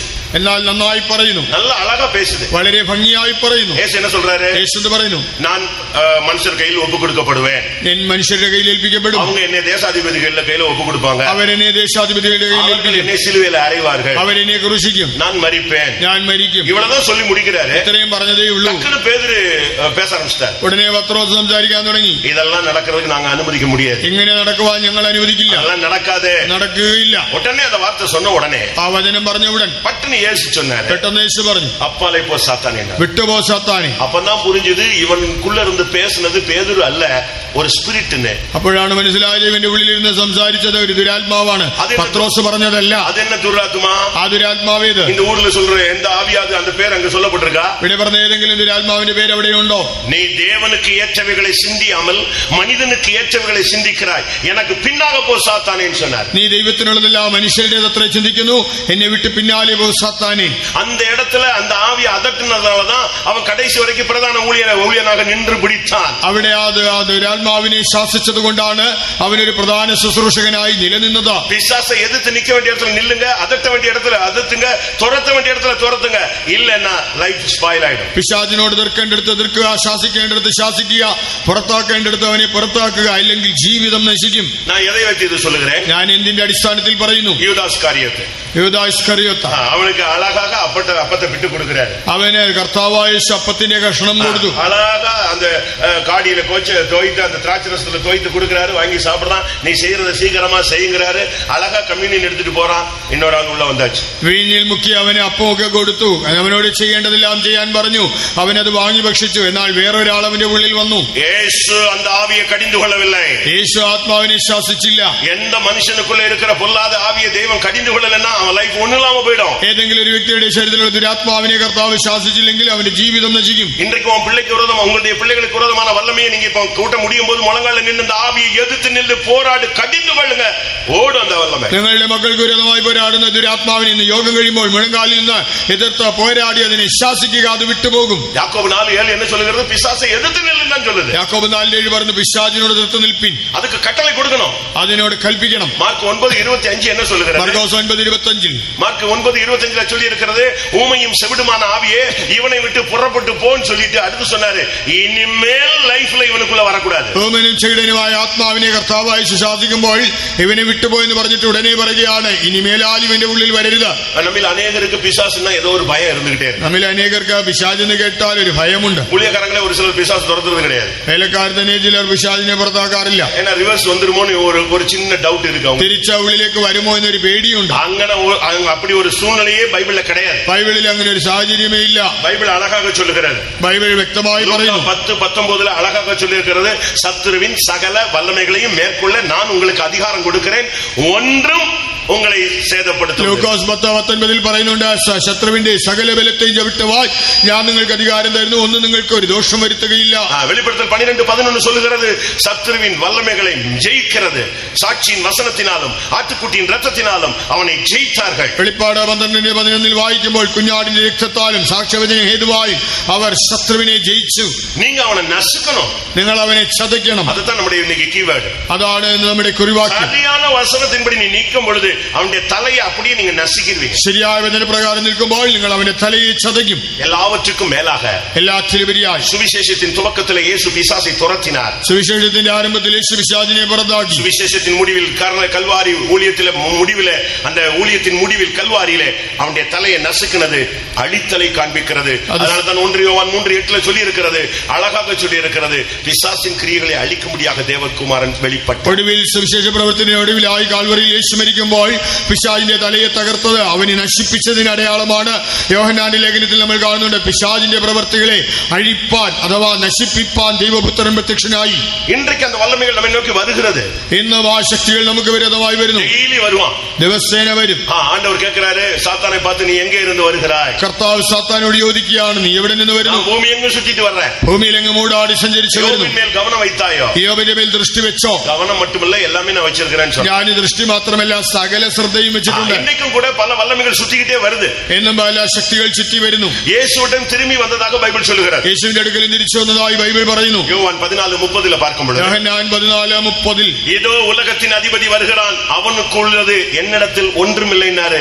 அதுதான் ஒவ்வொரு ஊழியனும் ஒவ்வொரு விசுவாசினுடைய லாஸ்ட் ஸ்டேட்மெண்டா இருக்கணும். ലോകത്തിന്റെ പ്രഭു വരുന്നു, അവൻ എന്നോട് ഒരു കാര്യവുമില്ല. ഇതാണ് ഒരു ശുശ്രൂഷകനും ഒരു വിശ്വാസിയും ആത്യന്തികമായി പറയേണ്ടത്. வேற எந்த அறிக்கை நமக்கு தேவையில்லை, മറ്റൊരു പ്രസ്താവനയും വേണ്ട. பிசாசு வருவான், நீ பயந்து கத்த வேண்டிய அவசியம் இல்ல. அவனுடைய சப்ஜெக்ட் என்கிட்ட ஒண்ணுமே இல்ல, போயிட்டு வரனா போயிட்டே இருப்பான். പിശാച് വരുമ്പോൾ നീ കലറി നിലവിളിക്കേണ്ട ആവശ്യമില്ല, അവന്റേതൊന്നും എന്റെ പക്കലില്ല, പോകാൻ പറഞ്ഞാൽ അവൻ പോകും. அவருடைய 3 வருஷ ஊழியத்துல ஒரு ட்ரிப் ஃபர்ஸ்ட் வந்தான், திருப்பி ஒரு ட்ரிப் வந்தான். കർത്താവായ 3.5 വർഷത്തെ ശുശ്രൂഷയിൽ ആദ്യം വന്നു, പിന്നീട് വന്നു. உடனே ஒரு வார்த்தை சொன்னார், அவனுக்கு என்னிடத்தில் ஒன்றும் இல்லை, ஒண்ணு கூட இல்லைன்னாரு. அப்படியே ரிட்டர்ன் போயிட்டான். உலகத்தின் அதிபதி இப்பொழுது நியாயம் தீர்க்கப்படுகிறான், இப்பொழுது புறம்பே தள்ளப்படுகிறான் என்று இயேசு சொன்னார். വന്ന ഉടനെ യേശു പറഞ്ഞു, അവന്റേതൊന്നും എന്റെ പക്കലില്ല. ഉടനെ അവൻ തിരിച്ചുപോയി. യേശു പറയാണ്, ഇപ്പോൾ ലോകത്തിന്റെ പ്രഭുവിനെ ന്യായം വിധിച്ചിരിക്കുന്നു, അവൻ താഴേക്ക് വീണിരിക്കുന്നു. கர்த்தருடைய பரிசுத்த நாமத்துக்கு കർത്താവിന്റെ വിശുദ്ധ നാമത്തിന് മഹത്വം ഉണ്ടാകട്ടെ. இவ்வளவு அதிகாரம், இவ்வளவு கிருபை எல்லாமே வாங்கிக்கிட்டு இருக்கும்போது ஒரு நாள் இயேசு கிறிஸ்துவை தேடி ஒரு தகப்பன் தன்னுடைய பிள்ளைக்கு பிசாசு துரத்துறதுக்கு அவர்கிட்ட கொண்டு வருகிறார். ഇത്രയും അധികാരവും കൃപയെല്ലാം വാങ്ങിച്ചിരിക്കുമ്പോൾ ഒരിക്കൽ കർത്താവായ യേശുവിനെ അന്വേഷിച്ച് ഒരപ്പൻ തന്റെ മകനെ സൗഖ്യത്തിന് വേണ്ടി യേശുവിന്റെ അടുക്കൽ വരുന്നതായി കാണാം. அந்த இடத்துல இயேசு இல்ல. അവിടെ യേശു ഇല്ല. இப்ப சீடர்கள்ட்ட கொண்டு போய் விடுறாங்க. ശിഷ്യന്മാരുടെ അടുക്കൽ കൊണ്ടുപോയി துரத்தி பார்க்கறாங்க, அது போகல. അവർ ശ്രമിച്ചിട്ടും പുറത്താക്കാൻ കഴിഞ്ഞില്ല.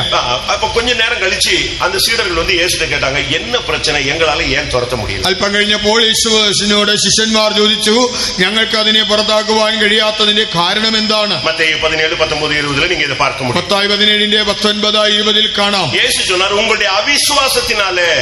യേശു പറഞ്ഞു, കാരണം നിങ്ങളുടെ അവിശ്വാസം. അവിശ്വാസത്തെ വെച്ചിട്ട് എന്ത് പിശാചിനെ நீங்க மேற்கொள்ள முடியும்? അവിശ്വാസം വെച്ചുകൊണ്ട് ഒരു പിശാചിനെയും പുറത്താക്കാനാവില്ല. അവിശ്വാസം எந்த വല്ലமையும் உங்களை ஓவர்கம் பண்ண முடியாது. അവിശ്വാസം ഉണ്ടെങ്കിൽ ഒരു ശക്തിയെയും കീഴ്പ്പെടുത്താനാവില്ല. മാർക്ക് 9:28 ഒരു ക്വസ്റ്റ്യൻ ഇത് വന്നത്. മാർക്കോസ് 9:28 ഒരു ചോദ്യം വരുന്നു, ஏன் எங்களால முடியல, ഞങ്ങളെ കൊണ്ട് എന്തുകൊണ്ട് കഴിഞ്ഞില്ല? அதுக்கு இயேசு என்ன சொன்னாரு? യേശു എന്ത് പറഞ്ഞു? இந்த வகை பிசாசு உபவாசத்தினாலும் ஜெபத்தினாலும் தான் இத மேற்கொள்ள முடியும். ഉപവാസത്താലും പ്രാർത്ഥനയാലും അല്ലാതെ ഈ ജാതി നീങ്ങിപ്പോകുന്നില്ല. ലൂക്കാ 9 இயேசு பேசும் பொழுது, ലൂക്കോസ് 9 യേശു പറയുമ്പോൾ 40 வசனம் சொல்லுகிறது, 40 വാക്യം, அந்த ஏன் துரத்த முடியலன்னு கேட்ட உடனே இயேசு சொன்னாரு, அவிசுவாசம் உள்ள மாறுபாடான சந்ததியே, எவ்வளவு நாள் உங்களோடு கூட இருப்பேன்னு சொன்னார்.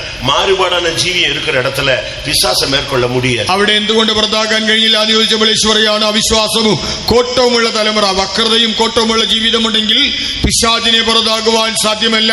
மாறுபாடான ஜீவியம், அவிசுவாசம், உபவாசம் இல்லாத தன்மைகள், ஜெபம் இல்லாத தன்மையை வச்சுட்டு நீங்க பிசாசை துரத்த இயலாது. இன்றைக்கு நம்மை புதுப்பிக்க வேண்டிய ஒரு நேரம், நம்முடைய வல்லமையை தரித்துக் கொள்ள வேண்டிய நேரம். അവിശ്വാസമുണ്ടെങ്കിൽ, വക്രതയും കോട്ടവുമുള്ള ജീവിതമുണ്ടെങ്കിൽ ഉപവസിക്കുവാൻ നമുക്ക് കഴിയുന്നില്ല എങ്കിൽ നമുക്ക് ആ ഒരു ശത്രുവിന്റെ ശക്തിയെയും തോൽപ്പിക്കാനോ പുറത്താക്കാനോ കഴിയുകയില്ല.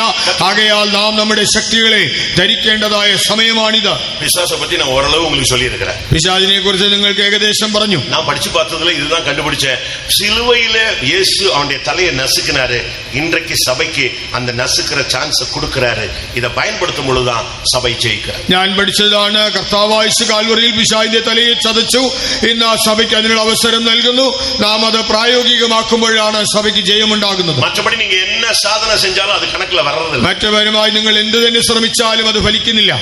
ഒരു 2-3 വസനങ്ങളോട് ഞാൻ முடிக்க விரும்புகிறேன். 2-3 വാക്യങ്ങൾ പറഞ്ഞ് അവസാനിപ്പിക്കാം. മാർക്ക് 16-17 படி ஒரு விசுவாசியினுடைய அடையாளம் முதல் சைன் മർക്കോസ് ஒயிட் அண்ட் ஒயிட்டோ இல்லாவிட்ட மீசி எடுக்கிறதோ நகை எடுக்கிறதோ முதல் அடையாளம் അവന്റെ ഊഴിയത്തിനും ജീവിതത്തിനും വിരോധமான ആവിയെ തുരത്തുന്നത്. മർക്കോസ് 16-17 വായിക്കുമ്പോൾ ഒരു വിശ്വാസം എന്നുള്ളതിന്റെ ആദ്യത്തെ അടയാളം വെള്ളയും ധരിക്കുന്നതോ ആഭരണം മാറ്റുന്നതോ മീശ എടുക്കുന്നതോ അല്ല, ഭൂതങ്ങളെ പുറത്താക്കുക എന്നുള്ളതാണ്.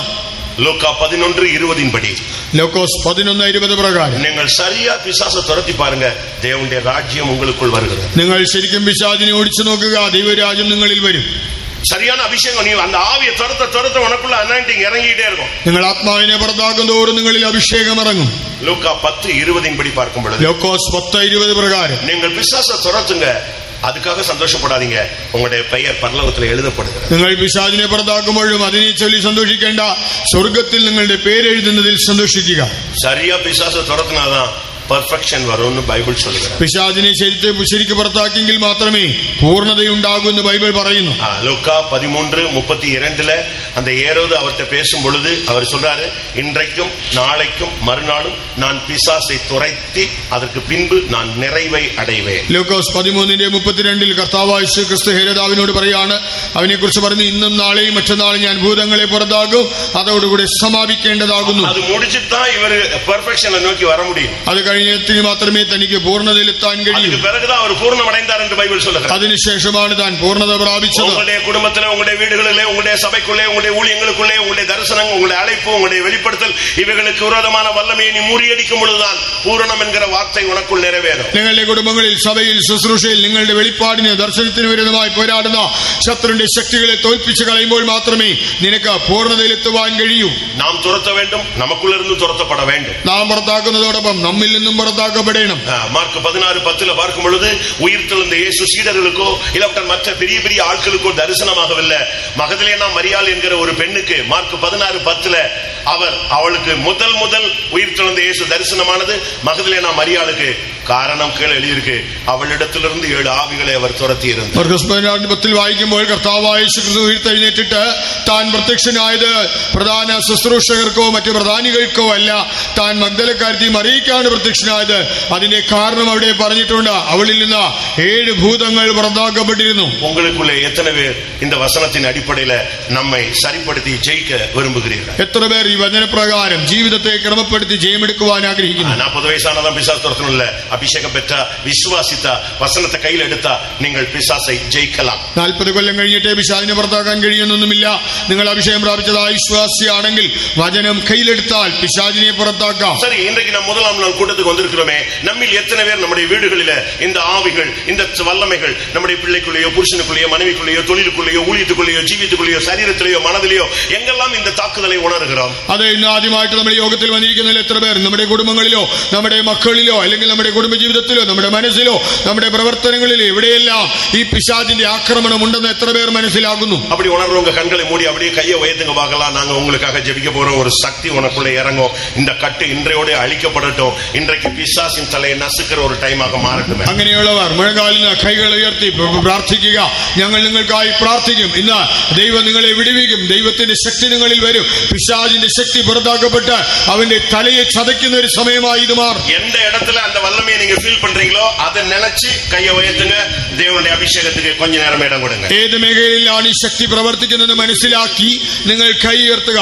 അല്പസമയത്തിനുള്ളിൽ ഒരു അഭിഷേകം ഇവിടെ ഇറങ്ങും. சிலுவையிலே ஜெயத்தின் கொடியை ஏற்றினவர் அதே ஜெயக்கொடியை உங்க கையில கொடுத்து நீங்க உயர்த்தணும். சபை ஜெயிக்கணும்னு விரும்புகிறார். ക്രൂശിൽ ജയക്കൊടി ഉയർത്തിയവൻ നിങ്ങളുടെ കയ്യിലും ആ കൊടി തന്ന നിങ്ങൾ അതിനെ ഉയർത്തണമെന്നും സഭ ജയിക്കുമെടുക്കണമെന്നും ദൈവം ആഗ്രഹിക്കുന്നു. நான் ஒரு கேள்வி கேட்கிறேன். ഞാനൊരു ചോദ്യം ചോദിക്കട്ടെ? ஒரு நிமிஷம் கைகளை கீழே போடுங்க. ഒരു നിമിഷം കൈ താഴ്ത്തുക. உங்களுடைய வீட்லயோ தொழிலையோ பிள்ளைகளுக்குள்ளேயோ எங்கேயோ ஒரு விதமான ஒரு வல்லமை அந்நிய சக்தி எனக்கு விரோதமா என் குடும்பத்துக்கு விரோதமாய் போராடுகிறத என் ஊழியத்துல கூட நான் ஃபீல் பண்றேன் அப்படிங்கிறவங்க தயவு செய்து உங்களுடைய வலது கரத்தை மட்டும் உயர்த்து. നിങ്ങളുടെ വീട്ടിലോ നിങ്ങളുടെ തൊഴിലിലോ നിങ്ങളുടെ കുടുംബത്തിലോ നിങ്ങളുടെ മക്കളിലോ നിങ്ങളുടെ ശുശ്രൂഷയിലോ ഏതോ ഒരു ദുരാത്മാ പോരാടുന്നത് മനസ്സിലാക്കുന്നവർ ലജ്ജിക്കാതെ നിങ്ങളുടെ വലങ്കൈ ഉയർത്തിപ്പിടിക്കുക. என்றைக்கு இந்த வல்லமையை மேற்கொள்ள போகிறீர்கள்? നിങ്ങൾ എന്നിതിനെ ജയിക്കും. இன்னும் எத்தனை கன்வென்ஷனுக்கு பிறகு இந்த வல்லமையை நீங்க மேற்கொள்ள போறீங்க? ഇനി എത്ര കൺവെൻഷൻ കഴിഞ്ഞിട്ടാണ് ജയിക്കാൻ പോകുന്നത്? இன்னைக்கு உனக்கு கொடுத்திருக்கிற பிராமிஸ், ഇന്ന് നിനക്ക് നൽകുന്ന വാഗ്ദത്തം, கன்வென்ஷன்ல 2021ல ஃபர்ஸ்ட் நாள் தேவன் உனக்கு கொடுக்கிற வார்த்தை, சாத்தானை மகனே மகளே உன் காலின் கீழே நான் நசுக்கி போடுவேன். 2021 കൊട്ടാരക്കര കൺവെൻഷന്റെ ആദ്യത്തെ ദിവസത്തിൽ ദൈവം നിനക്ക് നൽകുന്ന വാഗ്ദത്തമാണ്, മകനെ മകളെ ഇന്ന് സാത്താനെ നിന്റെ കാൽ കീഴെ ചതച്ചു കളയും. எத்தனை பேர் இந்த வசனங்கள் எல்லாம் இருக்க பிடிக்க போறீங்க? എത്ര പേർ ഈ വചനങ്ങളെ മുറുകെ പിടിക്കും? உங்களுக்குள்ள அபிஷேகம் இருந்தா கொஞ்சம் அதை வெளியே கொண்டு வாங்க. നിങ്ങളിൽ അഭിഷേകമുണ്ടെങ്കിൽ അതിനെ പുറത്തേക്ക് കൊണ്ടുവരിക. மேற்கொள்ளுகிற வசனம் தெரிஞ்சாத வாயை திறந்து உச்சரியுங்க. പിശാചിനെ തോൽപ്പിക്കാനുള്ള വചനം ലഭിച്ചാൽ വായ് കൊണ്ട് ഏറ്റു പറയുക. യേശുവിൻ നാമത്തെ യൂസ് பண்ணுங்க. യേശുവിന്റെ നാമം ഉപയോഗിക്കുക. செய்வனை வல்லமைகள் ஓடட்டும். ആഭിചാര ശക്തികൾ ഓടട്ടെ. இந்த தேசத்திலே போராடுகிற வல்லமைகள் நசராகிய இயேசுவின் நாமத்திலே சாத்தான் மின்னலை போல விழுவானாக. ദേശത്തിൽ പോരാടുന്ന ദുഷ്ടശക്തികൾ നസ്രാനായ യേശുവിന്റെ നാമത്തിൽ സാത്താൻ മിന്നൽ പോലെ താഴെ വീഴട്ടെ. ஒரு அபிஷேகத்தோடு நீ வீட்டுக்கு போ. இன்றோடு நீ ஜெயிப்பாய். ഒരു അഭിഷേകത്തോടെ വീട്ടിൽ പോ. നീ ഇന്ന് മുതൽ ജയിക്കും. இன்றையிலிருந்து ஒரு அபிஷேகம். இந்த சபை ஜெயிக்க வேண்டும். ഇന്ന് ലഭിക്കുന്ന അഭിഷേകം സഭ ജയിക്കണം. இந்த கொட்டாரக்கர ஊழியம் ஜெயிக்க வேண்டும். കൊട്ടാരക്കര വേല ജയിക്കട്ടെ. ஊழியர்கள் ஜெயிக்க வேண்டும். ശുശ്രൂഷകർ ജയിക്കട്ടെ. ஒரு தேவனுடைய பிள்ளையும் ஜெயிக்க வேண்டும். ഓരോ ദൈവ പൈതലും ജയിക്കട്ടെ. ஜெயத்தின் கொடியை கையில் எடுங்க. ജയത്തിന്റെ കൊടി കയ്യിലേന്താ. ஆவியானவர் செல்லும் போல சத்துரு வரும் பொழுது ஆவியானவர் கொடி ஏற்றட்டும். അതേ ദൈവശക്തി വരുമ്പോൾ ആ ദൈവത്തിന്റെ ആത്മാവ് കൊടി ഉയർത്തട്ടെ. நான் திரும்பவும் சொல்லுகிறேன், വീണ്ടും പറയട്ടെ, முடிஞ்சா முழங்கால் போட்டு அந்த ஆவியை எதிர்த்து நில்லு. കഴിയുമെങ്കിൽ മുഴങ്കാലിൽ നിന്ന് ആ ദുരാത്മാവിനോട് എതിർക്കുക. சரியான ஒரு அக்னி அபிஷேகம் உனக்குள்ள வரட்டும். ശരിയായ അഗ്നി അഭിഷേകം നിന്നിൽ വരട്ടെ. இனி மௌனமா இருக்க கூடாது. ഇനി മൗനമായിരിക്കരുത്. இனி அமைதியா இருக்க கூடாது. ഇനി മിണ്ടാതിരിക്കരുത്. அக்னி உள்ள வரட்டும். നിന്റെ ഉള്ളിൽ തീ വരട്ടെ. வசனத்தை கையில எடுங்க. നിങ്ങൾ വചനം കയ്യിലെടുക്കുക. அபிஷேகத்தை கையில எடுங்க. അഭിഷേകം കയ്യിലെടുക്കുക. இயேசுவின் நாமத்தை கையில எடுங்க. യേശുവിന്റെ നാമം കയ്യിലെടുക്കുക. ஜெயத்தின் கொடியை கையில் எடுப்போம். ജയത്തിന്റെ കൊടി കയ്യിലെടുക്കുക. இன்றைக்கு ஜெயம், எப்பொழுதும் ஜெயம். ഇന്ന് ജയം, എന്നും ജയം. எல்லா இடங்களிலும் நம்மை வெற்றி சிறக்க பண்ணுகிறவர் இந்த முதலாம் நாள் கூட்டத்திலே ஜெயக்கொடியோடு வந்திருக்கிறார். എല്ലായിടത്തും ജയോത്സവമായി നടത്തുന്നവൻ ഈ ഒന്നാം യോഗത്തിൽ ജയാളികളാ ജയക്കൊടിയോട് വന്നിരിക്കുന്നു. ஒரு நிமிஷம் வாயை திறந்து அந்நிய பாஷை பேசுங்க ഒരു பாக்கலாம். നിമിഷം വായ തുറന്ന് അന്യഭാഷ പറയുക. இன்னும் சத்தமாக அந்நிய பாஷை பேசுங்க. ഉച്ചത്തിൽ അന്യഭാഷ പറയുക. அவன் வார்த்தை அபிஷேகத்தை கேட்டு கேட்டு பிசாசு வான மண்டலங்களில் உள்ள பொல்லாத ஆவிகள் ஓடணும். നിന്റെ അഭിഷേകത്തിന്റെ ശബ്ദം കേട്ട് ആ സ്വർലോകങ്ങളിലെ ദുഷ്ടാത്മസേനകൾ ഓടട്ടെ. வியாதியை எதிர்த்து நில்லு. യോഗത്തോട് നിൽക്കാം. பிசாசை எதிர்த்து நில்லு. സാധനോട് നിൽക്കാം. இயேசுவின் நாமத்தில் ஜெயம். യേശുവിന്റെ നാമത്തിൽ ജയം. எந்த வல்லமைக்கு ஒன்று மேற்கொள்ள அதிகாரம் கிடையாது. ശക്തിക്ക് നിന്നെ തോൽപ്പിക്കുവാൻ അധികാരമില്ല. அந்தகார வல்லமைகளை மேற்கொள்ள நான் உனக்கு அதிகாரம் கொடுத்திருக்கிறேன். ശക്തികളെ ജയിക്കുവാൻ നിനക്ക് അധികാരം തന്നിട്ടുണ്ട്. சபையை அபிஷேகத்தினால் நிரம்ப. സഭയെ അഭിഷേകത്തിൽ നിറയുക. ஊழியர்களே அபிஷேகத்தில் நிரம்புங்க. മനുഷ്യരെ അഭിഷേകത്തിൽ നിറയുക. இந்த தேசத்தின் அதிபதி விழுந்து போனான். ദേശത്തിന്റെ അധിപതി വീണുപോയി. இந்த தேசத்தின் வல்லமை விழுந்து போனது. ദേശത്തിന്റെ ശക്തി വീണുപോയി. ஹalleluya. Right hip.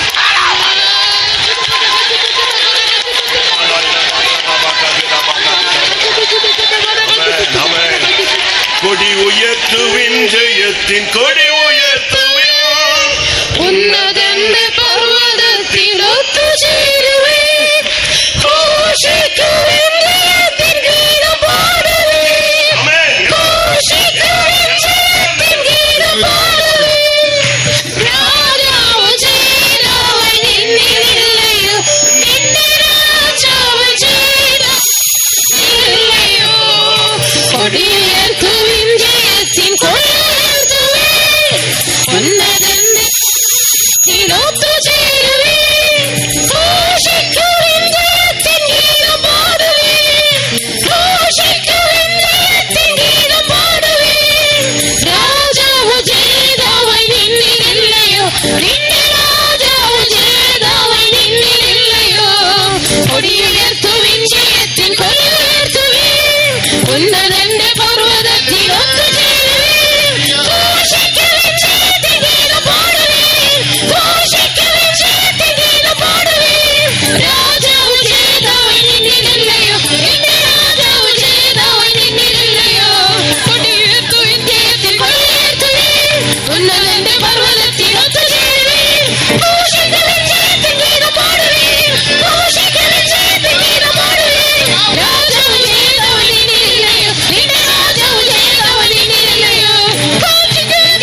സാത്താനെ നിന്റെ കാൽ കീഴെ കൊണ്ടുവന്നു. അഭിഷേകത്തിനാൽ നസുക്കി നസുക്കി പോടുങ്ങൾ. അഭിഷേകത്താൽ ചതച്ചു യേശുവിൻ നാമത്തിൽ, യേശുവിന്റെ നാമത്തിൽ, യേശുവിൻ നാമത്തിൽ. യേശുവിന്റെ നാമത്തിൽ. മൗനമായില്ലാതെ മൗനമായില്ലാതെ മൗനമായിരിക്കരുത്. ആമേൻ ആമേൻ. ആവിയിൽ നിറമ്പുകൾ, ആത്മാവിൽ നിറയാം. അന്യഭാഷ പേശുകൾ, അന്യഭാഷകൾ പറയാം. ആമേൻ. എല്ലാ വല്ലഭകൾ നസുക്കപ്പെടുവதாக. എല്ലാ ശക്തികളും ചതയ്ക്കപ്പെടട്ടെ.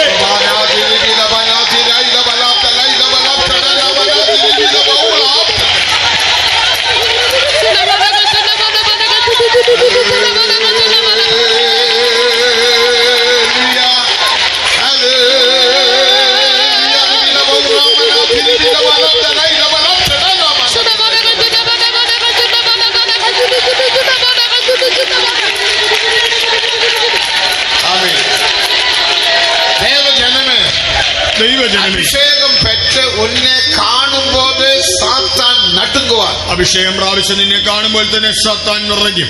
1946 പാസ്റ്റർ എ.സി. തോമസ് അവർ കൊട്ടാരക്കരയിൽ ഊഴിയം ചെയ്താർ. 1946 ആ കാലയളവിൽ താൻ കൊട്ടാരക്കരയിൽ ശുശ്രൂഷ ചെയ്തു. അപ്പോ അത് കായംകുളത്തില് ഒരു വീട്ടുക്കുള്ള പിശാസ് പിടിച്ച ഒരു മനുഷ്യൻ ഇരുന്ന. അപ്പോൾ കായംകുളത്ത് ഒരു വീട്ടിൽ പിശാച് പിടിച്ച ഒരു വ്യക്തി ഉണ്ടായിരുന്നു. ഭയങ്കരமான പിശാസ്, ഭയങ്കര പിശാച്. അത് തുരത്തപ്പടിക്ക് ഇവർ ഇങ്ങേ ഇരുന്ന് പോകുക. അതിനെ പുറത്താക്കാൻ താൻ ഇവിടെ നിന്ന് പോയി. പോറ വഴിയിൽ അത് പിശാസ കെട്ടിപ്പോട്ടിருக்கு, ചങ്കലിനാൽ കെട്ടിപ്പോട്ടിருக்கு. ചങ്ങല കൊണ്ട് ആ പിശാചിനെ കെട്ടിയിരിക്കുകയാണ്. ഭയങ്കരமான പിശാസ്, വലിയ പിശാച്. அப்ப அவங்க சொன்னாங்க, பாஸ்டர் தயவு செய்து வந்து அந்த பிசாசை நீங்க துரத்துங்க. പാസ്റ്റർ വന്ന് ദയവായി അതിനെ പുറത്താക്കണം. அவர் சரி சொல்லி புறப்பட்டார். താൻ ശരിയെന്ന് പറഞ്ഞു. அந்த காலத்தில் போன் ஒன்றும் இல்லை, അന്ന് ഫോണൊന്നുമില്ല. அவர் பஸ்ல ஏறி போனார். താൻ ബസ്സിൽ പോയി. அந்த பஸ் கவிழ்ந்தது. ആ ബസ് മറിഞ്ഞു. உடனே அந்த பிசாசு வந்தது, ഉടനെ പിശാച് പറഞ്ഞു, அவனை கவிழ்த்தி போட்டேன், அவனை கவிழ்த்தி போட்டேன். ഞാൻ അവനെ മറിച്ചിട്ടു. ஆனா ആർക്കൊന്നും വിളങ്കവില്ലേ, ആർക്കൊന്നും മനസ്സിലായി. എ.സി. തോമസ് കൊണ്ട് സംഭവിക്കും. എന്നാൽ അദ്ദേഹത്തിനൊന്നും സംഭവിച്ചില്ല. മറുപടിയും പോന്ന വീണ്ടും താൻ യാത്ര. അയ്യോ അവൻ വരികറാൻ, അവൻ വരുന്നു, വരുന്നു, എന്നെ തുരത്ത വരികറാൻ, എന്നെ ഓടിക്കാൻ വരുന്നു. அந்த ജനങ്ങൾക്കൊന്നും വിളങ്കവില്ല, ആളുകൾക്കൊന്നും മനസ്സിലായില്ല. அதுக்கப்புறம் பார்த்தால் பாஸ்டர் எ.സി. തോമസ് வருகிறார். Pastor AC. തോമസ് വന്നു. ഭയങ്കര പിശാച്, ഭയങ്കര പിശാച്. അവർ എന്നെ ചെയ്താൽ തന്റെ പോക്കറ്റിലിരുന്ന ടവല എടുത്ത്, പോക്കറ്റിലുള്ള കർച്ചീഫ് എടുത്ത് அந்த പിശാച് നേരെ இப்படி വീശിനാർ. പിശാചിന്റെ നേരെ വീശി. അത് ഉടമ്പിൽ തൊട്ട ഉടനെ ശരീരത്തിൽ സ്പർശിച്ച മാത്രമേ അതൊരു ആത്മാവിട്ട് പോയി. അഭിഷേകം പറ്റ ദേവജനമേ, അഭിഷേകം പ്രാപിച്ചത്. അഭിഷേകം താൻ ഉന്നയുടെ അഭിഷേകം, ആ അഭിഷേകം നിന്റെയുമാണ്. നിന്നെ പാർക്കുമ്പോൾ, എന്നെ കാണുമ്പോൾ ഇത് ശത്രു ഓടിപ്പോവാൻ. എത്ര പേർ വിശ്വാസിக்கிறீர்கள்? വിശ്വസിക്കുന്നു. ആമേൻ ആമേൻ ആമേൻ ആമേൻ ആമേൻ ആമേൻ. அந்த വല്ലമയിൻ അഭിഷേകം, ആ ശക്തിയുള്ള അഭിഷേകം ഇതോ ഉന്മേൽ ഊറ്റുகிறார். ഇതാ നിന്നിൽ പകരുന്നു. ആമേൻ. എഴുപ്പുകൾ എഴുപ്പുകൾ എഴുന്നേൽക്കുക.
முடியாது. ഒന്നും ചെയ്യാനാവില്ല. ഇപ്പോൾ ആവിയാനവർ പേசுனது നിങ്ങൾ കേട്ടീர்கள். ദൈവാത്മാവ് സംസാരിച്ചത് നിങ്ങൾ കേട്ടല്ലോ. യോശുവ சொன்னார். യോശുവ പറഞ്ഞു, അവനെ വെട്ടിപ്പോട്. അവനെ വെട്ടിക്കളയുക. അവൻ വെട്ടവില്ല. അവൻ വെട്ടി. അവനക്ക് ഭയം. അവന് ഭയം. എപ്പടി നാം വെട്ടുക? ഞാൻ എങ്ങനെ വെട്ടും? പാത്തീங்களா? നോക്കുക. അവൻ എന്താ സാത്താനെ ജയിക്കവില്ല. സാത്താനെ ജയിച്ചില്ല. എന്നാൽ ഇനി പ്രമാണികളെ കൂപ്പിട്ട, പ്രഭുക്കളെ കൂപ്പിട്ട, എന്നാൽ പ്രഭുക്കന്മാരെ വിളിച്ചു അവരുടെ കാല്, ഉന്നയുടെ കാല് അവരുടെ കഴുത്തിൽ വെക്ക സന്ന, നിങ്ങളുടെ കാൽ അവരുടെ കഴുത്തിൽ വെക്കാൻ അവർ ചവിട്ടി. ദേവജനമേ, ദൈവജനമേ, എഴുമ്പി പോരാടിനാത്താൻ ദേവൻ ഉന്നോട് ഇരുന്ന് ക്രിയ ചെയ്യുവാർ. എഴുന്നേറ്റ് പോരാടിയാൽ ദൈവനിന്റെ കൂടെ നീ മൗനമായിരുന്നാൽ ഒന്നും ചെയ്യാനാവില്ല. എഴുന്നേൽക്കാം. അഭിഷേകം വിട്ടുകൊള്ളുക. ശരീരത്തെ വിട്ടുകൊടുക്കുക. ശരീരത്തെ വിട്ടുകൊടുക്കുക. എടുത്തെറിഞ്ഞാൽ എറിയട്ടെ.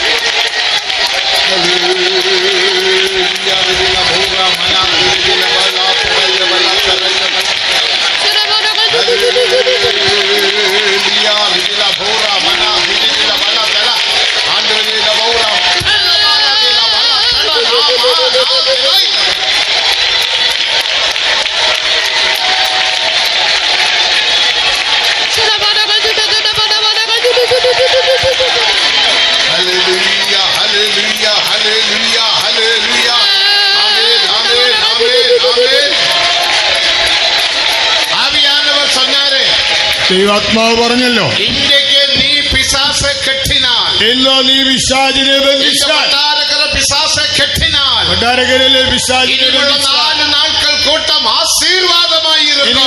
4 ദിവസത്തെ യോഗങ്ങളുടെ ഏറ്റവും അനുഗ്രഹമാണ്. എത്ര പേർ വിശ്വസിക്കുന്നു? എത്ര പേർ വിശ്വസിക്കുന്നു? എത്ര പേർ വിശ്വസിക്കുന്നു?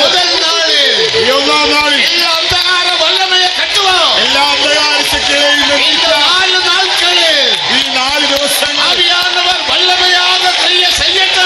ദൈവാത്മാവ് ശക്തിയായി പ്രവർത്തിക്കട്ടെ.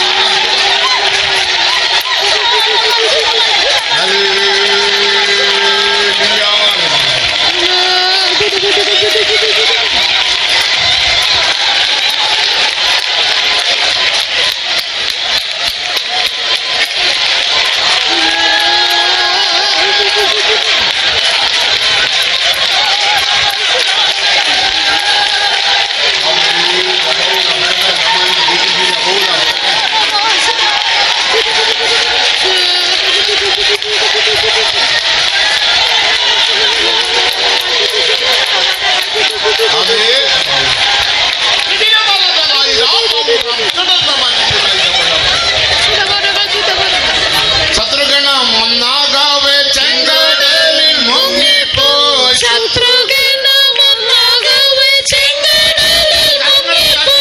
വൈരിയുടെ എതിർപ്പുകൾ ഫലിക്കയിലിനിവേ.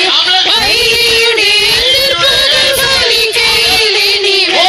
ശത്രുഗണം ഒന്നാകവേ ചെങ്കടലിൽ മുങ്ങിപ്പോയി. ശത്രുഗണം ഒന്നാകവേ ചെങ്കടലിൽ മുങ്ങിപ്പോയി. വൈരിയുടെ എതിർപ്പുകൾ ഫലിക്കയിലിനിവേ. വൈരിയുടെ എതിർപ്പുകൾ ഫലിക്കയിലിനിവേ. ശത്രുഗണം ഒന്നാകവേ ചെങ്കടലിൽ മുങ്ങിപ്പോയി. ശത്രുഗണം ഒന്നാകവേ ചെങ്കടലിൽ മുങ്ങിപ്പോയി. വൈരിയുടെ എതിർപ്പുകൾ ഫലിക്കയിലിനിവേ. വൈരിയുടെ എതിർപ്പുകൾ ഫലിക്കയിലിനിവേ. ശത്രുഗണം ഒന്നാകവേ ചെങ്കടലിൽ മുങ്ങിപ്പോയി. ശത്രുഗണം ഒന്നാകവേ ചെങ്കടലിൽ മുങ്ങിപ്പോയി. വൈരിയുടെ എതിർപ്പുകൾ ഫലിക്കയിലിനിവേ. വൈരിയുടെ എതിർപ്പുകൾ ഫലിക്കയിലിനിവേ. വൈരിയുടെ എതിർപ്പുകൾ ഫലിക്കയിലിനിവേ. വൈരിയുടെ എതിർപ്പുകൾ ഫലിക്കയിലിനിവേ. വൈരിയുടെ എതിർപ്പുകൾ ഫലിക്കയിലിനിവേ.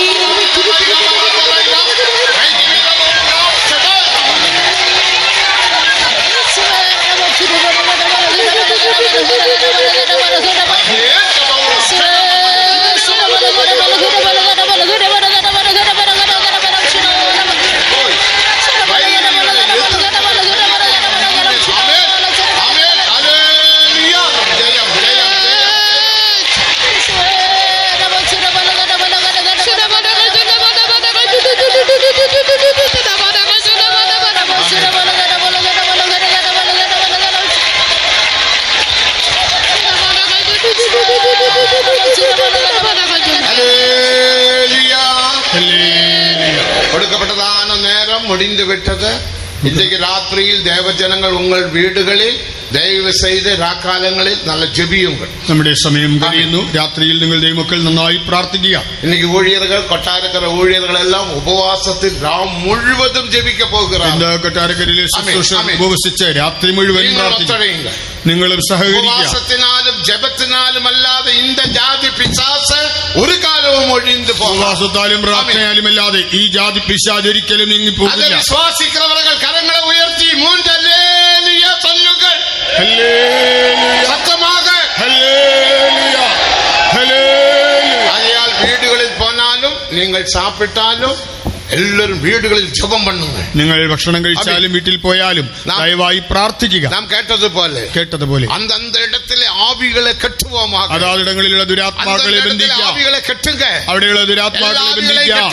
ദുരാത്മാക്കളെ വെട്ടിക്കളയുക. നാമത്തിൽ കെട്ടുക. യേശുവിന്റെ നാമത്തിൽ ബന്ധിക്കുക. നാളത്തെ കൂട്ടം മികവും ആശീർവാദമായി ഇരിക്കും. നാളത്തെ യോഗം വളരെ അനുഗ്രഹമായിരിക്കും. കൂട്ടങ്ങളെ ദേവൻ കൊണ്ടുവരുവാൻ തടകളെ അകറ്റുവാൻ വലിയ ജനക്കൂട്ടം വരാനുള്ള തടസ്സങ്ങളെ ദേവൻ ഉദവി ചെയ്യുമ്പടിയാക കരങ്ങളെ ഉയർത്തി സ്തോത്രം. ദൈവം സഹായിക്കാനായി കരങ്ങളെ ഉയർത്തി സ്തോത്രം ചെയ്യാം. സ്തോത്രം സ്തോത്രം സ്തോത്രം സ്തോത്രം സ്തോത്രം സ്തോത്രം സ്തോത്രം സ്തോത്രം സ്തോത്രം സ്തോത്രം സ്തോത്രം.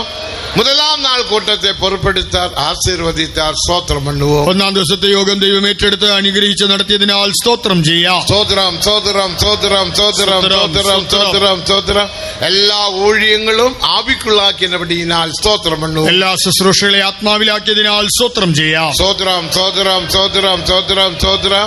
ദേവനുടെ ദിവ്യാലോചന ആഴമേറിയ സത്യങ്ങൾ മുതലാം നാളിൽ ദേവൻ വെളിപ്പെടുത്തുന്നതിനാൽ സ്തോത്രം. ദൈവത്തിന്റെ ദിവ്യാലോചനകൾ ആഴമായ ആത്മിക സത്യങ്ങൾ ഒന്നാം നാളിൽ വെളിപ്പെടുത്തിയതിനാൽ സ്തോത്രം ചെയ്യാം. സ്തോത്രം സ്തോത്രം സ്തോത്രം സ്തോത്രം സ്തോത്രം. സമാധാനത്തിൻ ദേവൻ സാത്താനെ നമ്മുടെ കാലിൻ കീഴെ വൈത്തപടിയിനാൽ കരങ്ങളെ ഉയർത്തി സ്തോത്രം പണ്ണുക. സമാധാനത്തിന്റെ ദൈവം സാത്താനെ നമ്മുടെ കാൽ കീഴെ വെച്ചിരിക്കാൻ കരങ്ങളെ ഉയർത്തി എല്ലാവരും സ്തോത്രം ചെയ്യാം. സ്തോത്രം സ്തോത്രം സ്തോത്രം സ്തോത്രം സ്തോത്രം സ്തോത്രം സ്തോത്രം.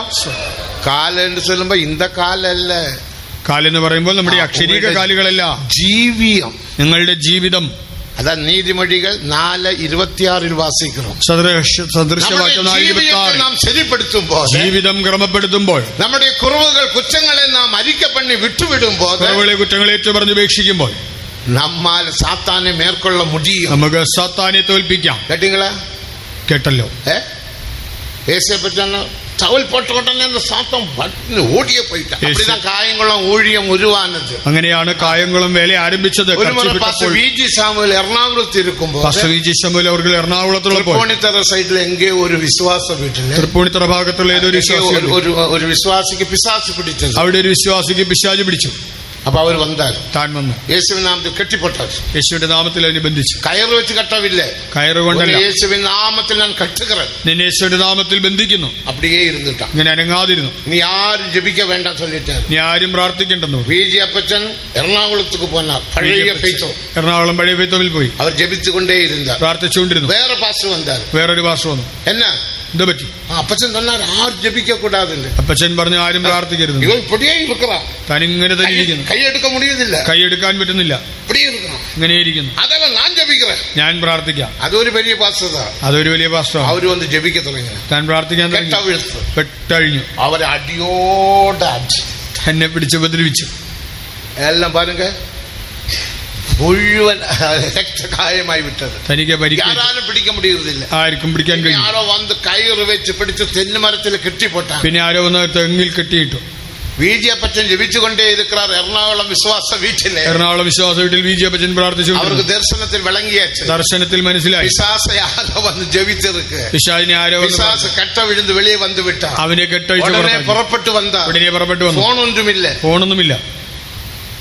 ചുടിയെന്ന് പറഞ്ഞ അപ്പച്ചൻ വന്ന് നിൽക്കുന്ന വി.ജി. അപ്പച്ചൻ പാത്ത ഉടനെ കണ്ടപ്പോൾ, അപ്പച്ചനെ പാത്ത ഉടനെ, അപ്പച്ചനെ കണ്ടേ ഉടൻ വിശ്വാസം അയ്യോ ഞാൻ പോറേന്ന് ചൊല്ലി പോയിട്ടാണ്. അയ്യോ ഞാൻ പോകുന്നെന്ന് പറഞ്ഞു ഓടിപ്പോയി. അഭിഷേകത്തിൻ വല്ലമയെ പാരുങ്ക, അഭിഷേകത്തിന്റെ ശക്തി, അഭിഷേകത്തിൻ വല്ലമയെ പാരുങ്ക, അഭിഷേകത്തിന്റെ ശക്തി. இந்த ஊழியங்கள் ആരംഭിക്കപ്പെട്ടത്. അങ്ങനെയാണ് ഈ വേല ആരംഭിച്ചത്. അതേപോലെ കടേശി നാൾക്കളിൽ ആവിയാനവരുടെ വല്ലമ നമ്മുടെ മധ്യ ക്രിയ ചെയ്യുമ്പടിയാക കരങ്ങളെ ഉയർത്തി സ്തോത്രം പണ്ണുക. അന്ത്യനാളുകളിൽ അതേപോലെ ശക്തി നമ്മുടെ മധ്യ പ്രവർത്തിക്കാനായി കരങ്ങളെ ഉയർത്തി സ്തോത്രം ചെയ്യാം. സ്തോത്രം സ്തോത്രം സ്തോത്രം. இந்த ஸ்தோத்திரம் கேட்ட பிசாசு போடுமா? நல்ல ஸ்தோத்திரம் பண்ணுங்க. ഇത് കേട്ടാൽ പിശാച് ഓടുകയില്ല. ശബ്ദമുയർത്തി ശക്തിയായിട്ട് ഗംഭീരமாக സ്തോത്രം பண்ணுங்க. നല്ല ഉച്ചസ്വരത്തിൽ தேவாதி தேவன் நம்மோடு இருக்கிறார். ദൈവാദി ദൈവം നമ്മോട് കൂടെയുണ്ട്. സ്തോത്രം பண்ணுங்க. നന്നായി സ്തോത്രം ചെയ്യും. സ്തോത്രം സ്തോത്രം സ്തോത്രം സ്തോത്രം സ്തോത്രം സ്തോത്രം